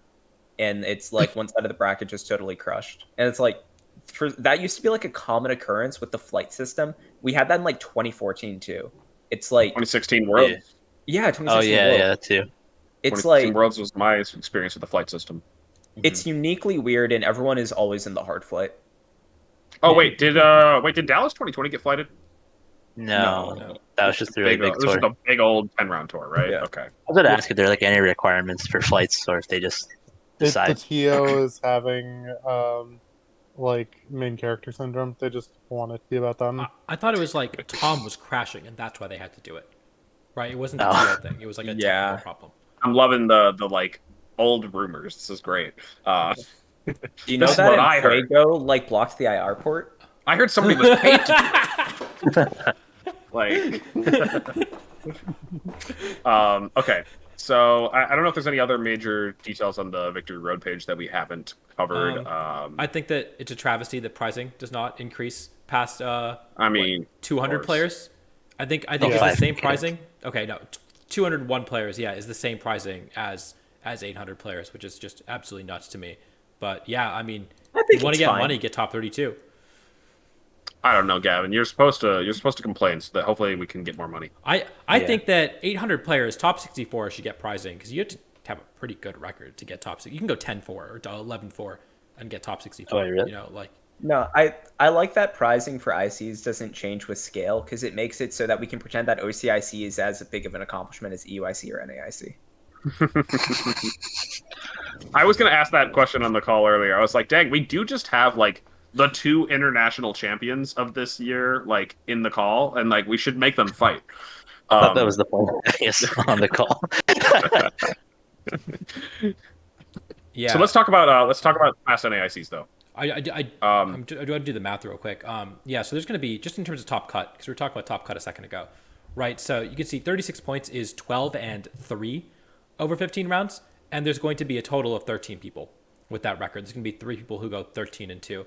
And so that means that of the 10 people who go, 12 and 3, 5 of them are going to cut. It's going to be a 50-50 shot if you go 12-3 that you make a top cut. And then on top of that, that means that most of the people who go 11-4 are not getting top 32, or sorry, not getting top 16. And Okay. there's a chance that one of them misses top 32 as well and gets top 64 and gets no money for going 11-4 over 15 rounds. Crazy. At least with 6 rounds of day 2, it makes going off of day 2 Swiss resistance slightly less bad. And so Hybril is saying that he is going to be Bad, the 11-4 but- that gets 33rd place. So you are a lock for 33rd. That is true, Gavin. That like 6 rounds does mean that resistance is going to be a lot less bad. You can go 7-2 day 1 and feel pretty comfortable that if you are playing good opponents, you're going to likely make it. That being said, there is something to be said about like the incentive structure, right? Like again, if you need to, we see that's basically a hard cutoff here at 11-4 to make it. And so if you lose your first couple rounds, like you still have a reason to keep playing, which is pretty cool. Once you hit X5, there's no reason to keep playing. But like at that point, you're halfway through the day at worst. But yeah, drops might could as well come just into keep play. going. But it is pretty cool that it's almost a hard cutoff because it means that resistance is not going to come into play, at least for the money rounds.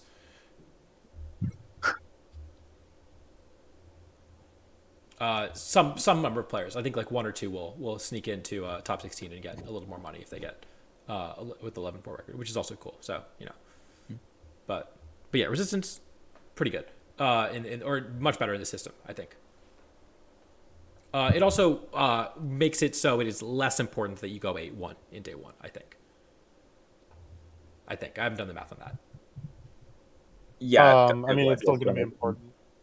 But like the more rounds of Swiss there are day 2, the less important. Yeah, the less important. Yeah. Okay. I forgot that we had been It's well- streaming before I started streaming and that we are actually getting very close to time. I was looking at the timer and I was like, oh, we've only been going for an hour. Time flies when you're having fun, you know? To be fair, we had a late start. And, and apparently an intermission that was not planned. But we do still need to get things wrapped up because I don't want to keep our guests hostage forever. So yeah, let's talk about those past ones, Adi. Let's Yeah. talk about. So Do we want to start with newest or oldest? we can start with oldest. How about that? Yeah. Oldest was 2017. Was won by Chris Kahn, Australian player, the only foreigner to ever win North American International Championships. I think that's right. Yeah. I think so, yeah. Yeah, and then of course Mr. Paul Chua over here, getting second place the classic Paul Chua bomb, getting your day 2 Worlds invite off of that. Last possible second. And then we see Cesar Reyes, Mexican player who I think was Always running a Puerto Rico team. Special event. Always running a team we like to refer to as New Balance back then. Oh yeah, isn't that kind of weird, huh? No, we didn't call it. Nobody called it New Balance, Paul. I'm lying. Yeah, no, I'm just saying, but like this is starting to like pick up as like the balance kind of stuff back then. I'm pretty sure. Listen, No, definitely. Listen, It's Tapu Koko, PG and then like this. Tapu Koko is basically Fluttermane. Alolan Ninetales is basically Bundle. We got the Arcanine. We got the Garchomp. Snorlax is, I don't know if we have a Snorlax in this format. Iron Hands? Yeah, it's like Iron Iron Hands. Hands, yeah. And Celesteela is basically Gyarados, right? That's Yeah, basically basically. balanced. Yeah. I remember Sean Well, Bannon yeah. came out of nowhere to top 4 this one. Was like his first major finish, I believe. And I think he missed the invite. Yeah. Yep. That's so Yeah. funny. We did miss the invite. Championship point payouts were different back then, I'm pretty sure. Well, I think or our wait, no, bar they were was the higher. same. No, they were the No, same. I It's think just our bar was like 500 or the something bar, back then. was higher. That's what it is. Mhm. We see Nails in top 8 as well, getting top 8 with Chansey. Yep, true. It was a fun Yeah. tournament. Was this top 10 cut? Was that what happened? Yes, It was a this top was 10 cut, yes. Oh God. Nice. It was a lot See, this is cut. I mean, I It's- think the hard cut is like really good. And, I agree. Yeah, it is. Disappointed that they. I think it's going to suck for the people who go 12-3 and miss cut, and I think a top 13 cut would be a lot better. But is what it is. But yeah, I did not realize Alvin got 11th of this tournament. Let's go, Alvin. He lost his winning in on side stream. Tough. But yeah, this was the NAIC that I have not attended. I started playing pretty soon. There's Arcel. He's my Austin homie. You see Choppa. You see Robbie. Lots of tubbers. Where's Gavin? Gavin, didn't you? No, you lost the winner into Arcel, right? Yeah, And, it's that one. I fell asleep on stream. You can watch the VOD back. It was bad. Oh no, I can't do East Coast events, man. that's true. Gavin is a one-time zone main. Oh no. Well. Well, no. So consider that when you are picking your smart monies. It's true. You did fine at Australia's East Coast. True. Notably, this was the last one in Indianapolis, right? Yep. Oh, yeah. Um, Yeah, that's right. Indianapolis. It's been in Columbus ever since. Yeah, so 2018. Oh, go ahead. the results of this hardly count. Let's move on to the next one. Yeah. Those players were good No, I in think Indy. that was the most important tournament. These are less relevant.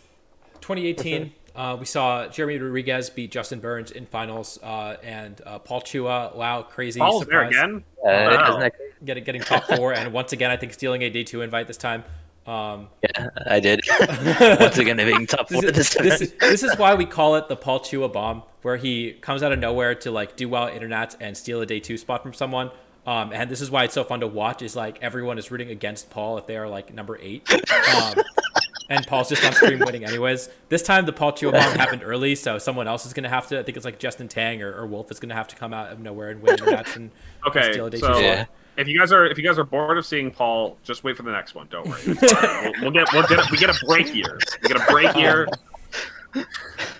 Yeah, I mean this one. I don't know if there's anything super. Len, Len Tar makes an appearance. Ever since 2013, but here he is again, getting top 8 this tournament. Yeah, I don't know if there's any other things that are super notable other than I think was it J-Rod who got a bye in top 4? Is that what happened? Because Alberto got DQ'd. I don't know. So what happened is they played the set. Alberto won, and then after that, they told Alberto that he got DQ'd. But that Yeah, was, and they were like, Gary was like, "So do I win?" And they said, "I never said that." Yeah. Oh yeah, that explains it. Because I remember I got my trophy, and then the next day they like wanted pictures of my trophy. I left it in my hotel room, but then they had the other trophy, which was like supposed to be Alberto's, still there. So they just had it. So I just took a picture of that. So I thought it was really funny. So then, like, even then when you check the Pokemon website, I'm like the only semifinalist. Like it goes like me as semifinalist, and it just goes to Yuri as like quarterfinalist. So it's like really pointless fact, but Shoutouts to William Hall for top cutting that national. yeah. We have a joke that what happened is William did make top 8, but he got bodied harder in the top 8 round than anyone else has ever gotten bodied. We decided that was fair. He got his Worlds invite off of a bubbling into top 8, right? Yeah. Yeah. And Cedric got his Worlds invite from bubbling into top 32. That's funny. That is so funny. Yeah. Sohaib also got, top 32 at this event. And I think he said that this was the event where he got 0 sleep the night before, as is tradition. If you get 0 sleep the night before the event, you will, if you're like stuck on a bus the night before the event, getting 0 sleep, you will in fact do well at the event. It's just canon. In there. Yep. And so I guess let's go. Next is 2019. This was won by Wolf. So another American winning. And I guess this time, no Paul. Where's Paul? I wonder where I went. I think Paul. I think you needed to get top 4 again, right, to make day 2 or something. Yeah. And everyone was scared. I was like, oh shit, it's happening. We all know it's happening because you made day 2. That clearly didn't happen. Yeah, there you are. Like, I wasn't even close. I started 0-2 that day. I was like, okay, well there goes that. This was Joe UX9's breakout tournament. He was don't think he had any results before this, and then he made day 2 with Radon out of all things, and really kickstarted his content creation career with that. So that's pretty cool. A little piece of VGC history. Who's that at 13th? I'm not looking. I can't. I don't. The stream's buffering. Can somebody read it for me? Do you want me to read it for you? Who's 13th? I don't recognize him. I don't either. He's pretty bad. I actually like think. I know why I know the name. Okay, so we actually played at round 1 of this NAIC. The story. That's true. The story there is I got in late, and so I didn't have time to register. Alex and I did not really know each other, but we were staying in the same like big Airbnb. And so we like sort of knew each other, but not really. And so, but he had a car, and so he volunteered to drive me to the event early to check me in. And we were just talking, and I was telling him all about my team and how cool it was. And then, of course, I pair into him round 1, and he bodies me. And no faults to knowing the team. I think it might have just been the quality of the team. It had a Togedemaru. It had an Aerodactyl. There was a lot of flinch spam attempted, I think. That sounded pretty fire. It was a sick team. It would have gotten top 32 at Madison had I not scooped it, but I did go unofficially X2 at Madison a few weeks before. And then scooped out of points here too on X3. So it was actually a pretty cool team, but yeah, not gonna do nearly as well as this Parish team. Honestly, this versions of this Parish team are some of my favorite 2019 teams. So big fan of this team. But right. Like moving on. Now Finally, 2022. Unless you had more to say about 2019. That's it.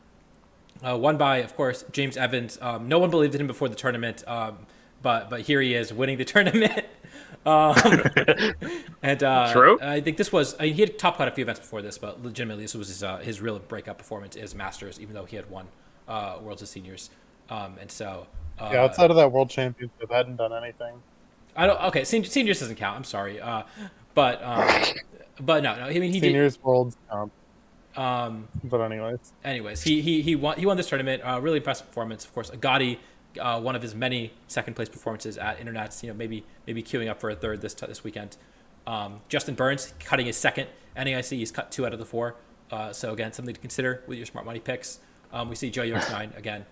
This is just his home turf, I guess. Another top cut with another good performance with Sun. Where's Paul? Oh my God. I'm not even on this. I didn't make day. I didn't make day 2 of this one. If that's what you're looking for. I like they put a question mark flag next to Abai. Like we don't know where this guy's from. Never heard of him. Yeah, same thing with ink. Oh, I see myself on here. I'm like 47th. That's where I'm at. There you go. Yeah. So I played cards. I don't know if there's like crazy takeaways from this. I don't really want to delve too much into past formats, but okay, we do. I think that all Nats winners have a little bit of a factor to them, and except for Wolf. Like, so, what was the old rule, Gavin? I think it got broken in like 2022. No, the rule is in finals, whoever's taller wins. Yeah, that was the old rule. And then who broke it? Is it been broken? Is James taller than Agati? Agati seems pretty tall. James, you're in the chat. Are you taller than Agati? Agati is taller than James. So am I Yes. just destined to lose if I'm like in the finals? No, you no, can play someone oh, shorter. Is Wolf taller than Graham? Actually, Graham might not be that tall. Yeah, 'Cause Wolf is definitely taller than he's Graham. like buff, but he's not that tall. The Yeah. only exception to this is literally J-Rod versus Justin because they were the same height. yeah, they were like the exact same. It was a perfect mirror. No, height advantage means a lot in finals because you can screen peek better. It's true. Yeah. That's actually the game is Oh, like true. a bit of a history lesson. Most games are won by screen peeking, and if you're wondering why you're struggling to top cut, it's probably because you're not looking at your opponent's Yeah, screen enough. Yeah, you're not doing it spending well too much enough. time focused on your own screen. There was Yeah. some video out there, I don't know if it's still around, about Matteo Gini doing the most egregious screen peek I've ever seen. Oh my god, I remember that video. Yeah, I gotta say, this 2018 Top Cut, it is filled with tall people, dude. Like Len is tall, Jackson is massive, Will Yeah, is it tall. only counts for finals. So here's what I need, Gavin. We're gonna come back tomorrow for the draft stream. I need you to run the numbers, but incorporate everybody's height into the equation to figure out how likely they are to win Nats. This is the Justin Karras timeline, dude. Oh.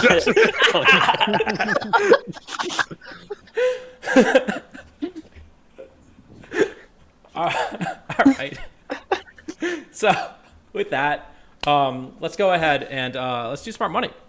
And so we got 5 smart monies this time, and of course we do have a draft tomorrow where we're going to draft. I don't know how many people we decided on, but there's going to be a bunch of us drafting players, and this is going to be a lot of fun too. So tune in for the draft tomorrow if you want to see us speculate more about NAIC. Generally, I think it's quite fun. But I'm going to pull up the NAIC winners doc so that everyone has this for reference as we pick who we think is going to win NAIC.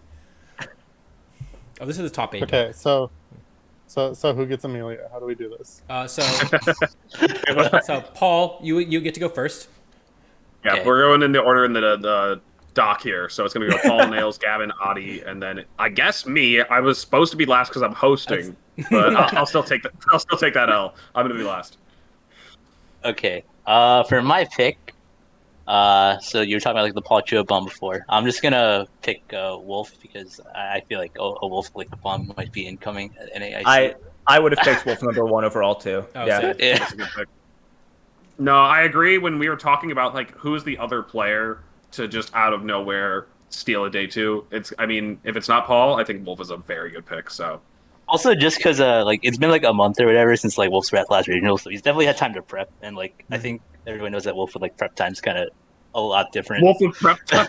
What is he, Batman? Well, no, yeah. like he's good like with a little prep like at Hartford, but like obviously if he has like more prep, he's gonna be like I feel like he's gonna be like, unstoppable. I don't know. One thing to keep in mind too is like Wolf's one of those people who like probably is like putting all their time into Reg C and like very little Yeah. into Reg D, right? Because it's like the question is like Emilio's super good. Is he gonna be cooking like a Reg C team for Nats, or is he just gonna be showing up with a Reg D team, or just like Yeah. focusing on Reg D? Yeah. Mm-hmm. If he showed up with a Reg D team, he'd probably do pretty well. Honestly, I don't know what I'm going to do about Urshifu. Okay. All right. Niels, Let's throw you're it to the next one, Nick. Emilio is on the board, so I'm taking Emilio Forbes. He's the best Pokemon player in the world, and like there's a decent amount of margin. And I've felt this way for years, and he's been honestly, I think he's been doing better than is like sustainable, but he's still the best button clicker in the world. Yep. I think that's a very good pick. Just like Emilio is the person that, like we said, would easily be in the day 2 race, would be doing a lot more if he just showed up more. He just doesn't always show up, but I do know he's showing up to this event, so that he's a safe pick. Honestly, the only thing you have to worry about is Emilio attending or not, because then it's a pretty safe bet. Right? Mm-hmm. Yeah. Emilio Forbes is your favorite player's favorite player. Yeah. I'm your favorite player. Yep. All right, I'm gonna take the winner of the hardest event last weekend, Chup and Neely Cross the 4th. Jump across. Let's Just 'cause go. It'd be funny. I think every Nats winner besides Wolf has been a little funny, and I think Chup is the most likely person to win who would be a little funny if he won. And good height. That's true. Yeah. He will win finals if he cool. makes it there, unless he plays Yeah. Justin Karras. I mean, like, who has a Choppa matchup in finals? Justin I don't Karras, know. dude. It's Justin Karras. Karras? I don't know. Choppa, you're in the chat, right? Has Karras got height on you? I'm gonna be real. Like I only know people's heights relative to taller than me and shorter than me. Once you get taller than me, I don't care. I don't care about measuring you against each other. Yep.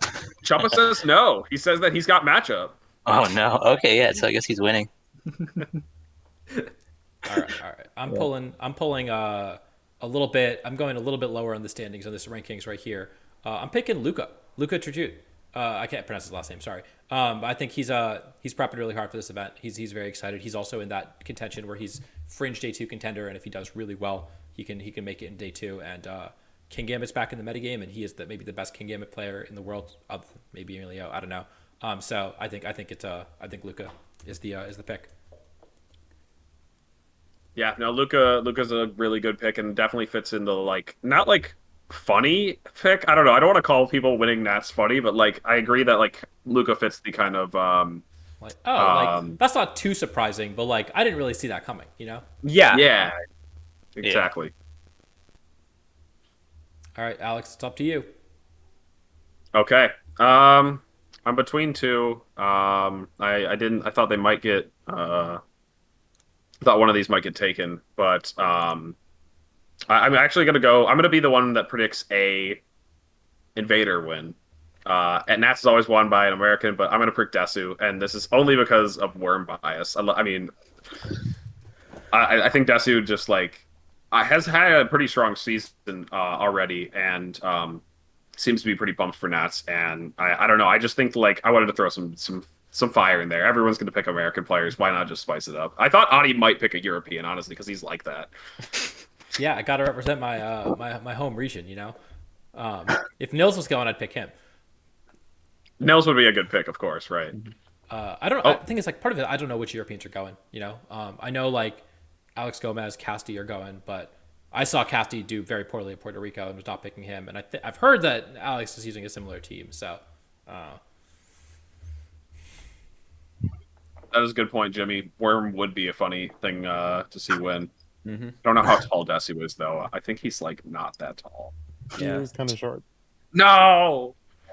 It's okay. He could break the. Yeah, no. You got to pick all right, well, as long I as don't know. He's also got 2 Internet's finals losses.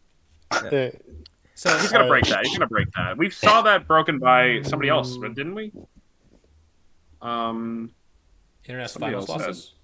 No, Alberto and Agati are both 0-2. I think is No, there was somebody else that I don't know. I can't remember. It was probably a regional. I mean, Paul got second at Internets, right? And then I've only been in 2 finals of 2 Internets. I think Paul's the only person who's done that, but yeah. I was gonna mention Paul though, is that Paul can make finals against Desu, and then Desu's maybe taller than him, so maybe I'm safe there, and then maybe that's how I'll get my height win. I actually don't know who's taller between the 2 of us. he might actually be taller than me. I don't know. I have no clue either. I'm looking at the NAIC winners doc, and it looks like Ivar wins once, which the squawkability to Dunsparce guy. So definitely rooting for him. He's definitely not going, but I'm rooting for him. That's my preferred timeline. All right, there's your smart monies, and as we mentioned earlier, I'll repeat it now. There's gonna be a draft tomorrow with a lot of us here on that. So if you wanna catch us picking it's gonna be snake style. I don't know if I mentioned that earlier. Snake style draft. We're not doing taking the time to do a whole auction thing, but yeah, draft tomorrow. Gavin, me, Nick, Adi, Jody, Bloody, Burns. It's gonna be a good time, and yeah, I think the last subject we have before we play the Calc is right, or we could skip that if we need to for time. Is Regulation C. This is its last tournament. We'll probably be able to talk a bit more retrospective about it after this next weekend when it actually ends. But I just figured since we have a bunch of Day 2 players who have been grinding. Oh, Reg wow. C. The person who won an Internats in Reg C. What does he think of Reg C? I don't know. Right? What did we think of this format? I guess let's start with Paul, right? Okay. So, let me think. So at the start, I didn't like it, right, because of Fissure or whatever being popular, and that's how I learned that Glaive Rush apparently makes so that it hits regardless. Oh, true. Because I remember I lost like after my stream game I played a guy and then I was just like, man, he hits his pitcher on my back caliber all the time, and like I learned like 3 months later, I'm like, oh, when you glaive rush, it hits regardless. I'm like, okay, I guess he didn't just get lucky. But anyways, I think the format's it's all right. Like obviously, like I said, like the start didn't go well. But as time went on, I feel like the format's been like average. But I think like if I were to rate like the 3 that we've played, this would be like in the middle. I think Series 1's probably like my favorite out of them. This one's Let's go. just, like, Good taste. okay. Good taste. Good taste. Yeah, this one's probably like in the middle. The Series 2's just in the back, just because I feel like the paradoxes are too strong. At least with this, I feel like some of the Ruin guys can kind of neutralize some of the power Yeah, they that can. some They're of all them weak have. to Butterbean. Awesome. Yeah. Yeah. Just kidding. Yeah, I'm so just kidding. I think it's like an okay format. Like it's definitely not like at the top. It's probably like Not Reg. I think Reg C is a top tier format. oh. Oh 100%. man, no bias. No bias. Let's go. Bring it on. I think that Terra is the best gimmick we've ever had by a wide margin. I believe that. And every format we get to play with Terra is genuinely more fun than everything else. I think I like the fact that it's like it's an option and a resource that you can use like intelligently without needing to pre-commit to it in team preview, and it feels like there's a really good balance of like defensive and offensive Terra. I think it's wonderful, and it's like I don't care what mons are legal in a Dynamax format. Those are all going to be worse than every single Terra format. As far as like, I think Paul's right in terms of like Series 1 better than C, better than B, better than 2, whatever numbers you want to call it. But I think that like Terra is better. And I think that like some formats in the past could have been more fun, but I'm gonna argue if formats in the past that were more fun was because we didn't know how to play them properly. And we've gotten better at Pokemon as time goes on. And if we revisited them, they would be less fun than Terra is right now. That's true. Pokemon, like honestly, the games have been getting a lot more competitive, and so we're just like grinding formats to the ground as fast as possible. It's like a speed run with Open Team Sheet these days. Yeah. All right. Nick, what do you got to say about Reg C? So I think that Reg C is just all right. I agree with Gavin that Terra is a phenomenal mechanic. I think that Reg C is just like it's kind of a mid format after you like take out the Terra buff, but it's getting carried by Open Team Sheets being like really good to play with. And if you took away Open Team Sheets, the format would be significantly worse, and I think a lot of past formats would be a lot more fun to play with Open Sheets. Mm-hmm. So like I think Reg C is really good. I don't think it compares to Series 1. Series 1 is like 2017 tier of just like top formats we've ever had, and Reg B is worse than Reg C. But like I've got the same order as Gavin and Paul for the 3 formats we've had. But yeah, Mm-hmm. I think that Open Sheets is just excellent, and Terra would also be a lot worse without Open Sheets. Yeah, but isn't that part of the format though? Yeah, no, I'm saying it's really good. Just it's getting carried by like not just the Pokemon that's being played. It's also Yeah, exactly. Like Yeah, Open Team Sheet, so, that's like- part of the Pokemon that's being played though. yeah. So Yeah. All right. Adi, do you have any takes to provide? Yeah, so this is the last Series 3 format I'm ever going to play, and it takes place this weekend in Columbus, and I'm honestly really going to miss it. This was easily my favorite VGC format ever, and I want to talk about why I think it's the best competitive format we've ever had. The big disclaimer is that VGC has not been given many opportunities to do Open Team Sheet formats before. I know there's some people who have their issues with it, but purely for enhanced accessibility alone, I really support it. Rookies are winning regionals side by side with veterans. And terrestrialization is such a sick mechanic. I mean, it's creative, raised the skill ceiling, and yet it's surprisingly balanced. Every major tournament we get a new implementation of underused Terra types. Subpar Pokemon are working wonders with good Terra choices. I'm sorry. I just disagree with all this. Nothing to really elaborate on, but I don't think your points are justified. This is what Justin Karras tweeted after Series 2. I just had to. I mean, it feels like it's very similar to Series 2, but also very different. And honestly, I played like the first regional of this format and the last one. I don't think I have a great grasp on it. I really didn't practice too much in the middle of it. It's fine. I think Series 1 was very fun, but like we said before, the first tournament of every format is really fun. We didn't really get to play more of that, but I really enjoyed a lot of the Pokemon there. I hate Fluttermane with a passion. I just hate it. I use it because it's good, but I hate the way it interacts with itself. And any format dominated by Fluttermane is not going to be a format that I really enjoy. And so I mean, I think it's slightly better than Series 2, but I still did not really enjoy it that much. And I don't know. It's been interesting, but it's not my favorite format by any means. I think there were some Dynamax formats that were better than it. In fact, I'll go that far. I think Series 5 was better than this. Oh boy! Oh boy! All right, old man. Let's quiet down, and I guess I'll provide my take so that we can, not scare everybody out of the Twitch chat. Okay, so I do agree with Adi on parts, not the Dynamax part. I'm sorry. I realized I was going to start my statement with I agree with Adi on parts, and now I'm kind of regretting that. The parts where Adi said Fluttermane is annoying is the things that annoy me about this format is that it feels like we have a very limited amount of tools that are allowed. I constantly am saying oh yeah, teams are running Gyarados as their lowest base stat total Pokemon, and that Pokemon is a 540 base stat total. Amoonguss doesn't count because Amoonguss's stats are fake. Amoonguss has a 460 something. It's it's an incredibly low base stat total, but it's Amoonguss. You know that what that mon does in VGC. 4 adds 100 base. What do you mean? Pelipper's the best Pokemon in the format. Pelipper, yeah, right. Pelipper's got no stats. But yeah, we just have a bunch how many of tournaments is it won in Real Regions?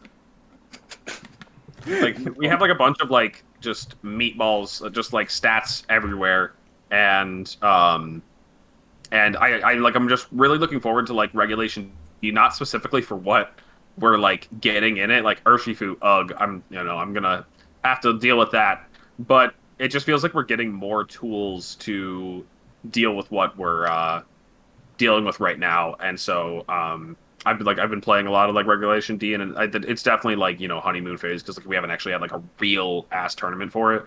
But just when I'm team building, I'm just oh, I could have fit this guy in this, and this guy in this, and this guy in this, and they're all actually going to be able to compete with Fluttermane and the like. And so yeah, that's why I think Series 1 is also my favorite of this year. Is just that it was an actual regional format, and now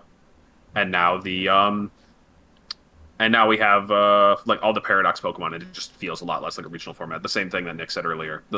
We haven't had a regional format since regional Dex format since Series 1. Remember when Garchomp Hydreigon was going crazy? That was fun. I loved using those too. Meowscarada was usable. To be fair, yeah. But yeah. Stop talking about ads and just sub. I'm glad I didn't have to say it a third time.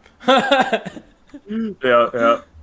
Anyway, yeah, we'll probably revisit this next weekend when this format is actually dead and gone forever, because that's what the fun part about VGC is. It's you play a format, and whether you like it or not, it will die for good. Last thing I will say is that I have had my fun in Regulation C. I did get to discover that Orthworm is just really cool and a fun way to flex creativity and lines. And yeah. Anyway, other than that though, let's wrap this up. We are well over time, and we still have to play the Calc is right. We have 5 Calcs to do. I definitely have a Calc. Oh yeah, I do. I have a Calc. I wrote in my notepad. Nice. Okay.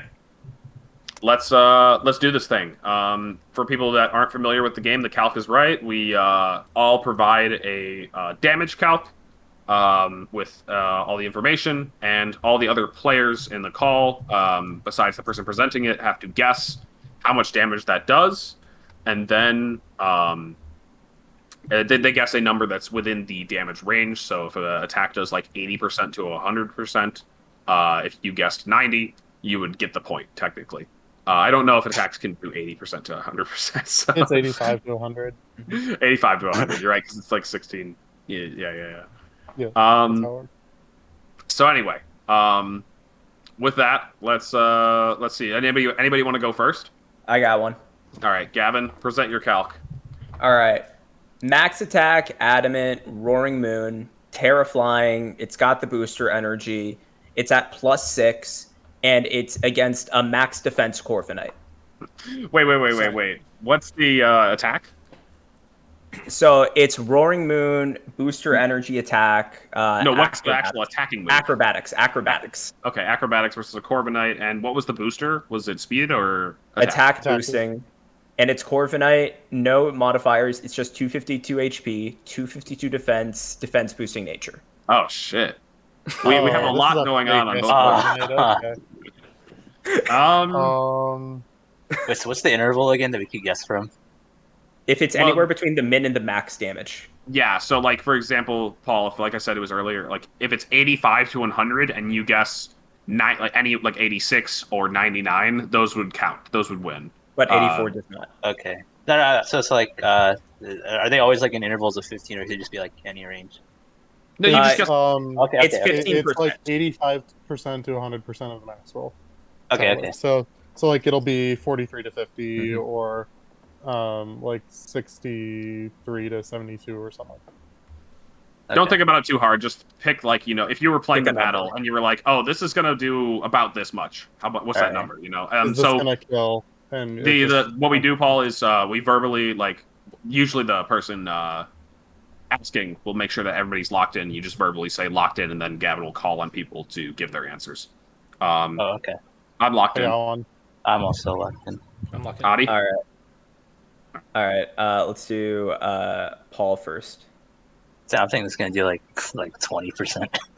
20%. Wait, because you said it's +6 attack, right? And then like the Corviknight's also +6 defense. No, the Corviknight doesn't have any boosts. Corviknight's no boosts.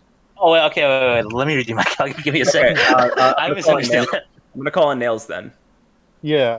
So I'm gonna go like 62. Okay. Gonna do a solid chunk. All right. Okay, I got a new one. Paul. Okay, I'm gonna guess like 53%. Okay.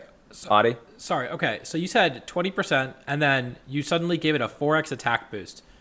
No, because I thought originally the Corviknight was at. Yeah. So it should do 4 times as much as your original projection, right? I don't do Pokemon math. Okay? If you're confident in your original guess, it should be 4 times as much. Okay. I'll do these calculations in his head and look where he is. Yeah. No, in the championship because leaderboard. Okay? I did it the same way. I said I think it does 20 unboosted. It's gonna do 4 times as much. It's gonna do 80. 80 is my guess. Okay, well, I didn't know +6 was ×4. That's What? I just see. I just compare the plus of them to like my plus, so it's like that's all. I just cancel it out. Paul wins the game before they get to +6. That's fine. Yeah, exactly. Paul he plays the game in Japanese. Like he doesn't know. Okay. We have to do my number. My number. Yeah. I was gonna pick in the middle. I wanted 60, so just 60%. All right. You can put up the numbers, but I think you're all wrong. Oh no! Oh no! We said adamant. We said Terra. We said +6. Yep. Corviknight 252, Impish. It's doing 93 to 109. That's 220. Sorry, 252. 95 to 112. No, the bird is dead. It's dead. The bird is dead. No. Man, wow, a big old goose egg. I thought Alberto would reflect up. That's my bad. That's true. Yeah, I thought where was some of Alberto's reflect? Okay. Let's throw it to Adi. Actually, let's mix it up. Oh, it's my turn. Why not? Okay. Yeah. I have so one of the interesting Pokemon that we saw top cut the Puerto Rico Special event was we saw a Gallade. In fact, I know Nails is very familiar with it because he lost to it in his Win-In. No, I lost it round 2. Anyways. Oh, sorry. Okay. I thought you had lost to that person in the Win-In. Okay. Anyways, that was a different Gallade. Okay. Oh, it's a different Gallade. Oh, okay. There were like 3 or 4 people running the Glade team out of the 40. So you should be very comfortable with this Calc. It is I don't know what they're running. But it is so I feel like you got to be Focus Sash if you're running Gallade. So we're gonna give it Focus Sash. We're gonna be Adamant. We're gonna be Sharpness boosted, Max Attack, Sacred Sword into a Tinglu 252 HP for defense. And you can see that I'm typing it right now because I don't actually know what it was gonna do. Yeah, I don't know the answer to mine either, but I'm still bringing it. So that's Yeah, Um, no, I mean, I had this come up. Fair enough. And, All right, it's a Nick. sacred sword. Nick Yeah, has I'm been going Nick. last. it's a sharpness boosted sacred sword. Okay. Wait. Okay, but you I also got the- posted the calc with the answer, Adi. Fuck. Whoops. All right. Well, it's too late. You want me to? Someone else go. I'll find another one. All right, no, Adi, quick pivot. Psycho cut into Terra Poison. I think that's the same thing. It's not. It's 20 base power and less. Let's test how well you know your. We're doing your power Psycho Cutter into Terra. All right. Someone else go. I'll figure out a different one. It'll still be Galliard. Sure. Don't worry. Okay. I'll Okay. I'll go ahead and pick up the slack. No, Vern, don't bite that. Okay. Where is my calc? Okay. This calc is relevant, and I actually will provide the link for you, Adi, to pull up on stream. Let me put this in Discord. So yeah, you guys get a free hint at how much this is going to be doing. But yeah, we have 250 attack, Ursa Ring Heavy Slam versus max HP, max defense Flutter Main. Do I get to know how heavy Ursa? No. I've presented a number of Heavy Slam calcs, and every time I don't tell you the weight. Fuck. Wait, can you So repeat okay. what we're calculating for? Oh yeah, here I have a. It's not the damage calc version, but I typed it up. I'll put it in our chat here, Wait. and I'll put it in Twitch chat. Okay, is it max bold or max Okay. modest? Max modest. Okay. Okay, so then. Pokemon math skills aren't going to help here. So it's 100%. What's Ursa Ring's base attack stat? I'll tell you after. You should know this one. I guess you don't need to know this one yet. But oh, sorry. I've got I my thought it guess. was Ursa Luna. Okay, never mind. Hold up. No, I was looking. it's No, it's Ursa Ring, Ursa Ring. bro. This guy's legal. That is legal. This is a regulation C cow. I have a number. That's great. I have a number as well. I think I got one too. I got one. All right, I think everybody's locked in. Let's start with Adi. I think it does 102. Okay. Paul. I got 74. 74. All right. Nick I got 105. and Gavin. 80. 80. Mr. Max Bold Flutter himself. Well, not bold, but big bulky Flutter. All right, that's now you start cool. plugging this in. All right, 252. Heavy Slam does. I'm seeing 105 to 123 or 104 to 123. Yeah, I didn't run the calc before. So, Oh, okay. I don't know. We're just gonna have to go with that. I think. Wait. So does Yeah. that mean? Yeah, no, Nick I have whiffed? 105. Nick Oh got it wait. right. Is it 104.9? 104.9? Yeah. Nick's in I got there. 105. Let's Yeah. go. Wait, I- Ursa Ring has a base 130 attack stat? Yeah, Yeah, dude. Yeah. It's like kind of a good Oh. mod. Where were you pegging it at? What did you have it? 110. Yeah, Yep. 110. It's 130. It's a Like big bear, bro. That's a bear. Bears Don't are mess with- scarier than snakes. That I don't is- know if yeah. that's in doubt for anyone, but yeah, bears are definitely scarier than snakes.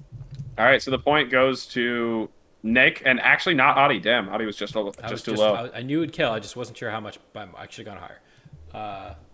All right, I have right. a new calc now. If you want me to go. Let's actually wait. Did Paul go yet? No, I didn't go. Let's do Paul. Let's do Paul, Nick, and we'll come back to you, Adi. Okay. Yeah. Okay. So the most I got cooked up was just because I saw like Volt Switch on Iron Hands, I was like, oh, what are the special attacks that this thing gets? What if I just made him special? So just a max special attack, Iron Hands Thunder into a hero form Palafin. Into Big Palafin. Okay. Yeah, okay. big Palafin. What's the Palafin's bulk? That's so Oh, good. no, just max HP. Max You HP. gotta keep yeah. it simple. Yep, of course. Because in case this comes up at NAIC, just So helping yeah, everyone no, out. I mean, Wait. So I'm sure that Palafin's just max HP. You said. It's just max HP. The yeah, hero. I form. think John typed up a version of it in the Twitch chat. Thank you, John. Yeah, I feel like Gavin should know this one. He's the rain expert. Come on, you definitely considered this, right? Yeah, you've run Iron Hands I on was, Rain I before. was giving Gavin some advice. I For mean, me. electric type running Thunder on a Rain team is just that's like VGC's staple strategy. So. Hmm.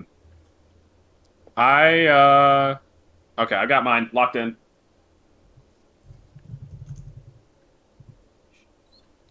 Sorry, I'm still. We're modest, right?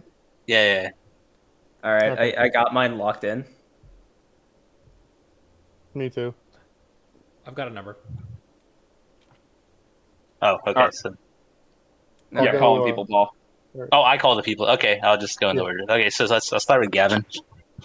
I have 54%. Okay, and then Alex. I'll go 50 on the dot. I don't know which way it's gonna do more or less, but I'm going 50 on the dot. Okay, what do you got, Nick? I also have 54 on the dot. Let's go. Great minds. I'm All going right, higher wait. than that. We no, Nick, you have to pick above or below. Then you have to we've always played it. You can't take somebody's answer, so Yeah. pick a I'm- number. Okay, I'll take 53. 53. All right. Really? Okay. I'm going higher than that. Okay. I'm going 65. 65. Okay. All right. All right. Start plugging it in. We got Modest. We got 252. I we got hope I'm Thunder. right. That's not Thunder. I hope Thunder. Gavin's There's too many right. moves with Thunder in their name. Versus Palafin. 252 hero form. Thunder is doing 3.7 to 75.3. No. Holy Because you got shit, 65. So I got it right. I got 65. Adi Yeah. cheated. I did. Wait, did Adi? No. Oh, he's in there. Yeah. Yeah. Yeah. I was doing it based off of like Amoongu's Leaf Storm calcs, which I thought were pretty similar. So Damn. Amoongu's that's is crazy. 80. Okay. I knew Iron Hands is 50. Okay. Well, you guys know a lot about Pokemon. I did not know an Iron Hand special I attack had no was. clue what special attack was. I've stared did at not Iron know Hands either. calcs too often. Also, my calc happens to be an Iron Hands calc, so I actually already had it pulled up in a damage calc. All right. That We sounds gotta go to Nick though. Nick, what do you got? Okay, so my calc is one that I've shared with some people, so the guys on the call might know this. But it's the best endorsement I have for bulky Fluttermane, and it is max special attack modest Rotom, Hydro Pump into max HP Force Buff Fluttermane. Oh That's boy. the reason to run it. Yep. Maxed modest. I'm always Max getting Modest max Rotom modest Hydro Rotoms. That's why I gotta be bulky flutter. Wait, This so is- it's just a normal Rotom, right? It's not like specs or anything. Yeah, it's like goggles or Is it max stickers or modest? something. I got a number. Yeah, I got a number. Yeah, I got one too. I've probably Wait, been really? hit by this calc. So like, really though? Huh. I don't like this. Sorry, you. Yeah. I don't like this one bit. Okay. Sure, I'm ready. I'm ready. Paul, you got it? Yeah, I got one. Okay. Alex, what you got? God. I mean, like, I'm gonna go 54. Yeah. Paul, I'm gonna go 43. Gavin, 45. Adi. 42. Okay. Yeah, we'll get in. All right, we got the Rotom Wash, 252 special So- attack, modest into Fluttermane, which is 252-4. It's definitely not a 2-hit KO, right? No, I Looking realized at- I was thinking of something else. I see 42.5 to 50.6. Let's go. Yeah. I was close, It- dang. It almost never two shots, and that's like a really strong mon. That used to be a good Pokemon. That And used to be a Fluttermane- good Pokemon. Fluttermane just stat checks it. So aggressively hard. Yeah. Yep. All right, Yeah, Adi, that- bring that's us my in. favorite Oh, go ahead, Flutter Nick. Oh yeah, okay, no, that's okay. my favorite Flutter calc. All right. Let's bring it in with your. Surely this time I will not accidentally post the entire thing into Twitch chat. Okay, here we go. What But was I the got it. calc earlier? This time we're doing another Gallade calc. This time we're using Psycho Cut into a 4 HP, 4 defense Iron Hands, but we're in Psychic terrain. There's an Indeedee on the team. What the fuck? Yeesh. Okay. Oh, man. Okay. Oh, dude. Okay. All right, I got mine. Hey, I'm locked. sir. I'm I think locked. I got This one. is easy. I've done this one before. You know, I run this one every day. I got a number. Yep. Gavin, when you're ready. let me know. Sure, fuck it. I got a number. All right, Alex, let's see it. 106. Nels, 115. Paul, 120. and Gavin. 100. Keep it up, Gavin. You were supposed to go higher. Now, Gavin, sorry, you were the one person who got it wrong. It is 101.7 to 120 exactly. My Oh God. my God. Wait, Gavin, you guessed 100? Yeah. This is about as wide of a range as we've seen. That. Oh wow, that is tragic. Wow. Who got 0 HP Iron Hands? It's already is got so Gallade. much. What do you mean? This is Gallade propaganda. It's true. All right. Well, that is, I guess, going to do it from us. They had a really good time.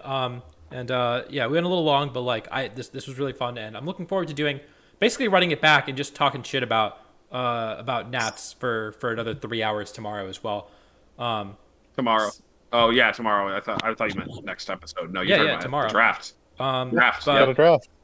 Yeah, we got a draft. But yeah, we're gonna have this uploaded on YouTube. If you missed the first part or any part or whatever, I'm gonna stitch together because Alex is making me do more work. Because his computer exploded.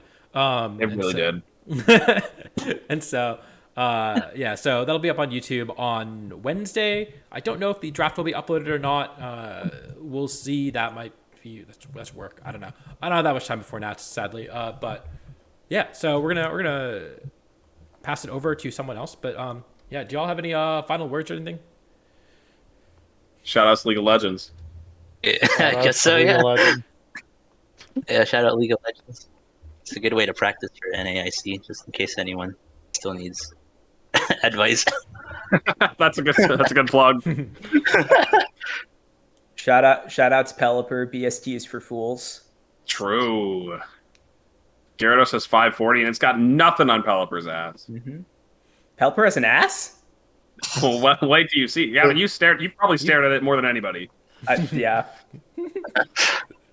I'm stuck looking at the bill. You just I'm get stuck with a bill. I'm stuck with the bill. All right. All right. Who are we rating, Audie? I'm gonna hand it over to the Dodd. He's an Austin local. He hit me up earlier today asking for how to build a mono dark team, and I gave him some pointers on what that might look like. So go tell him where you came from. Say hi, and we'll see you guys later. All right. Peace out, peeps. Later.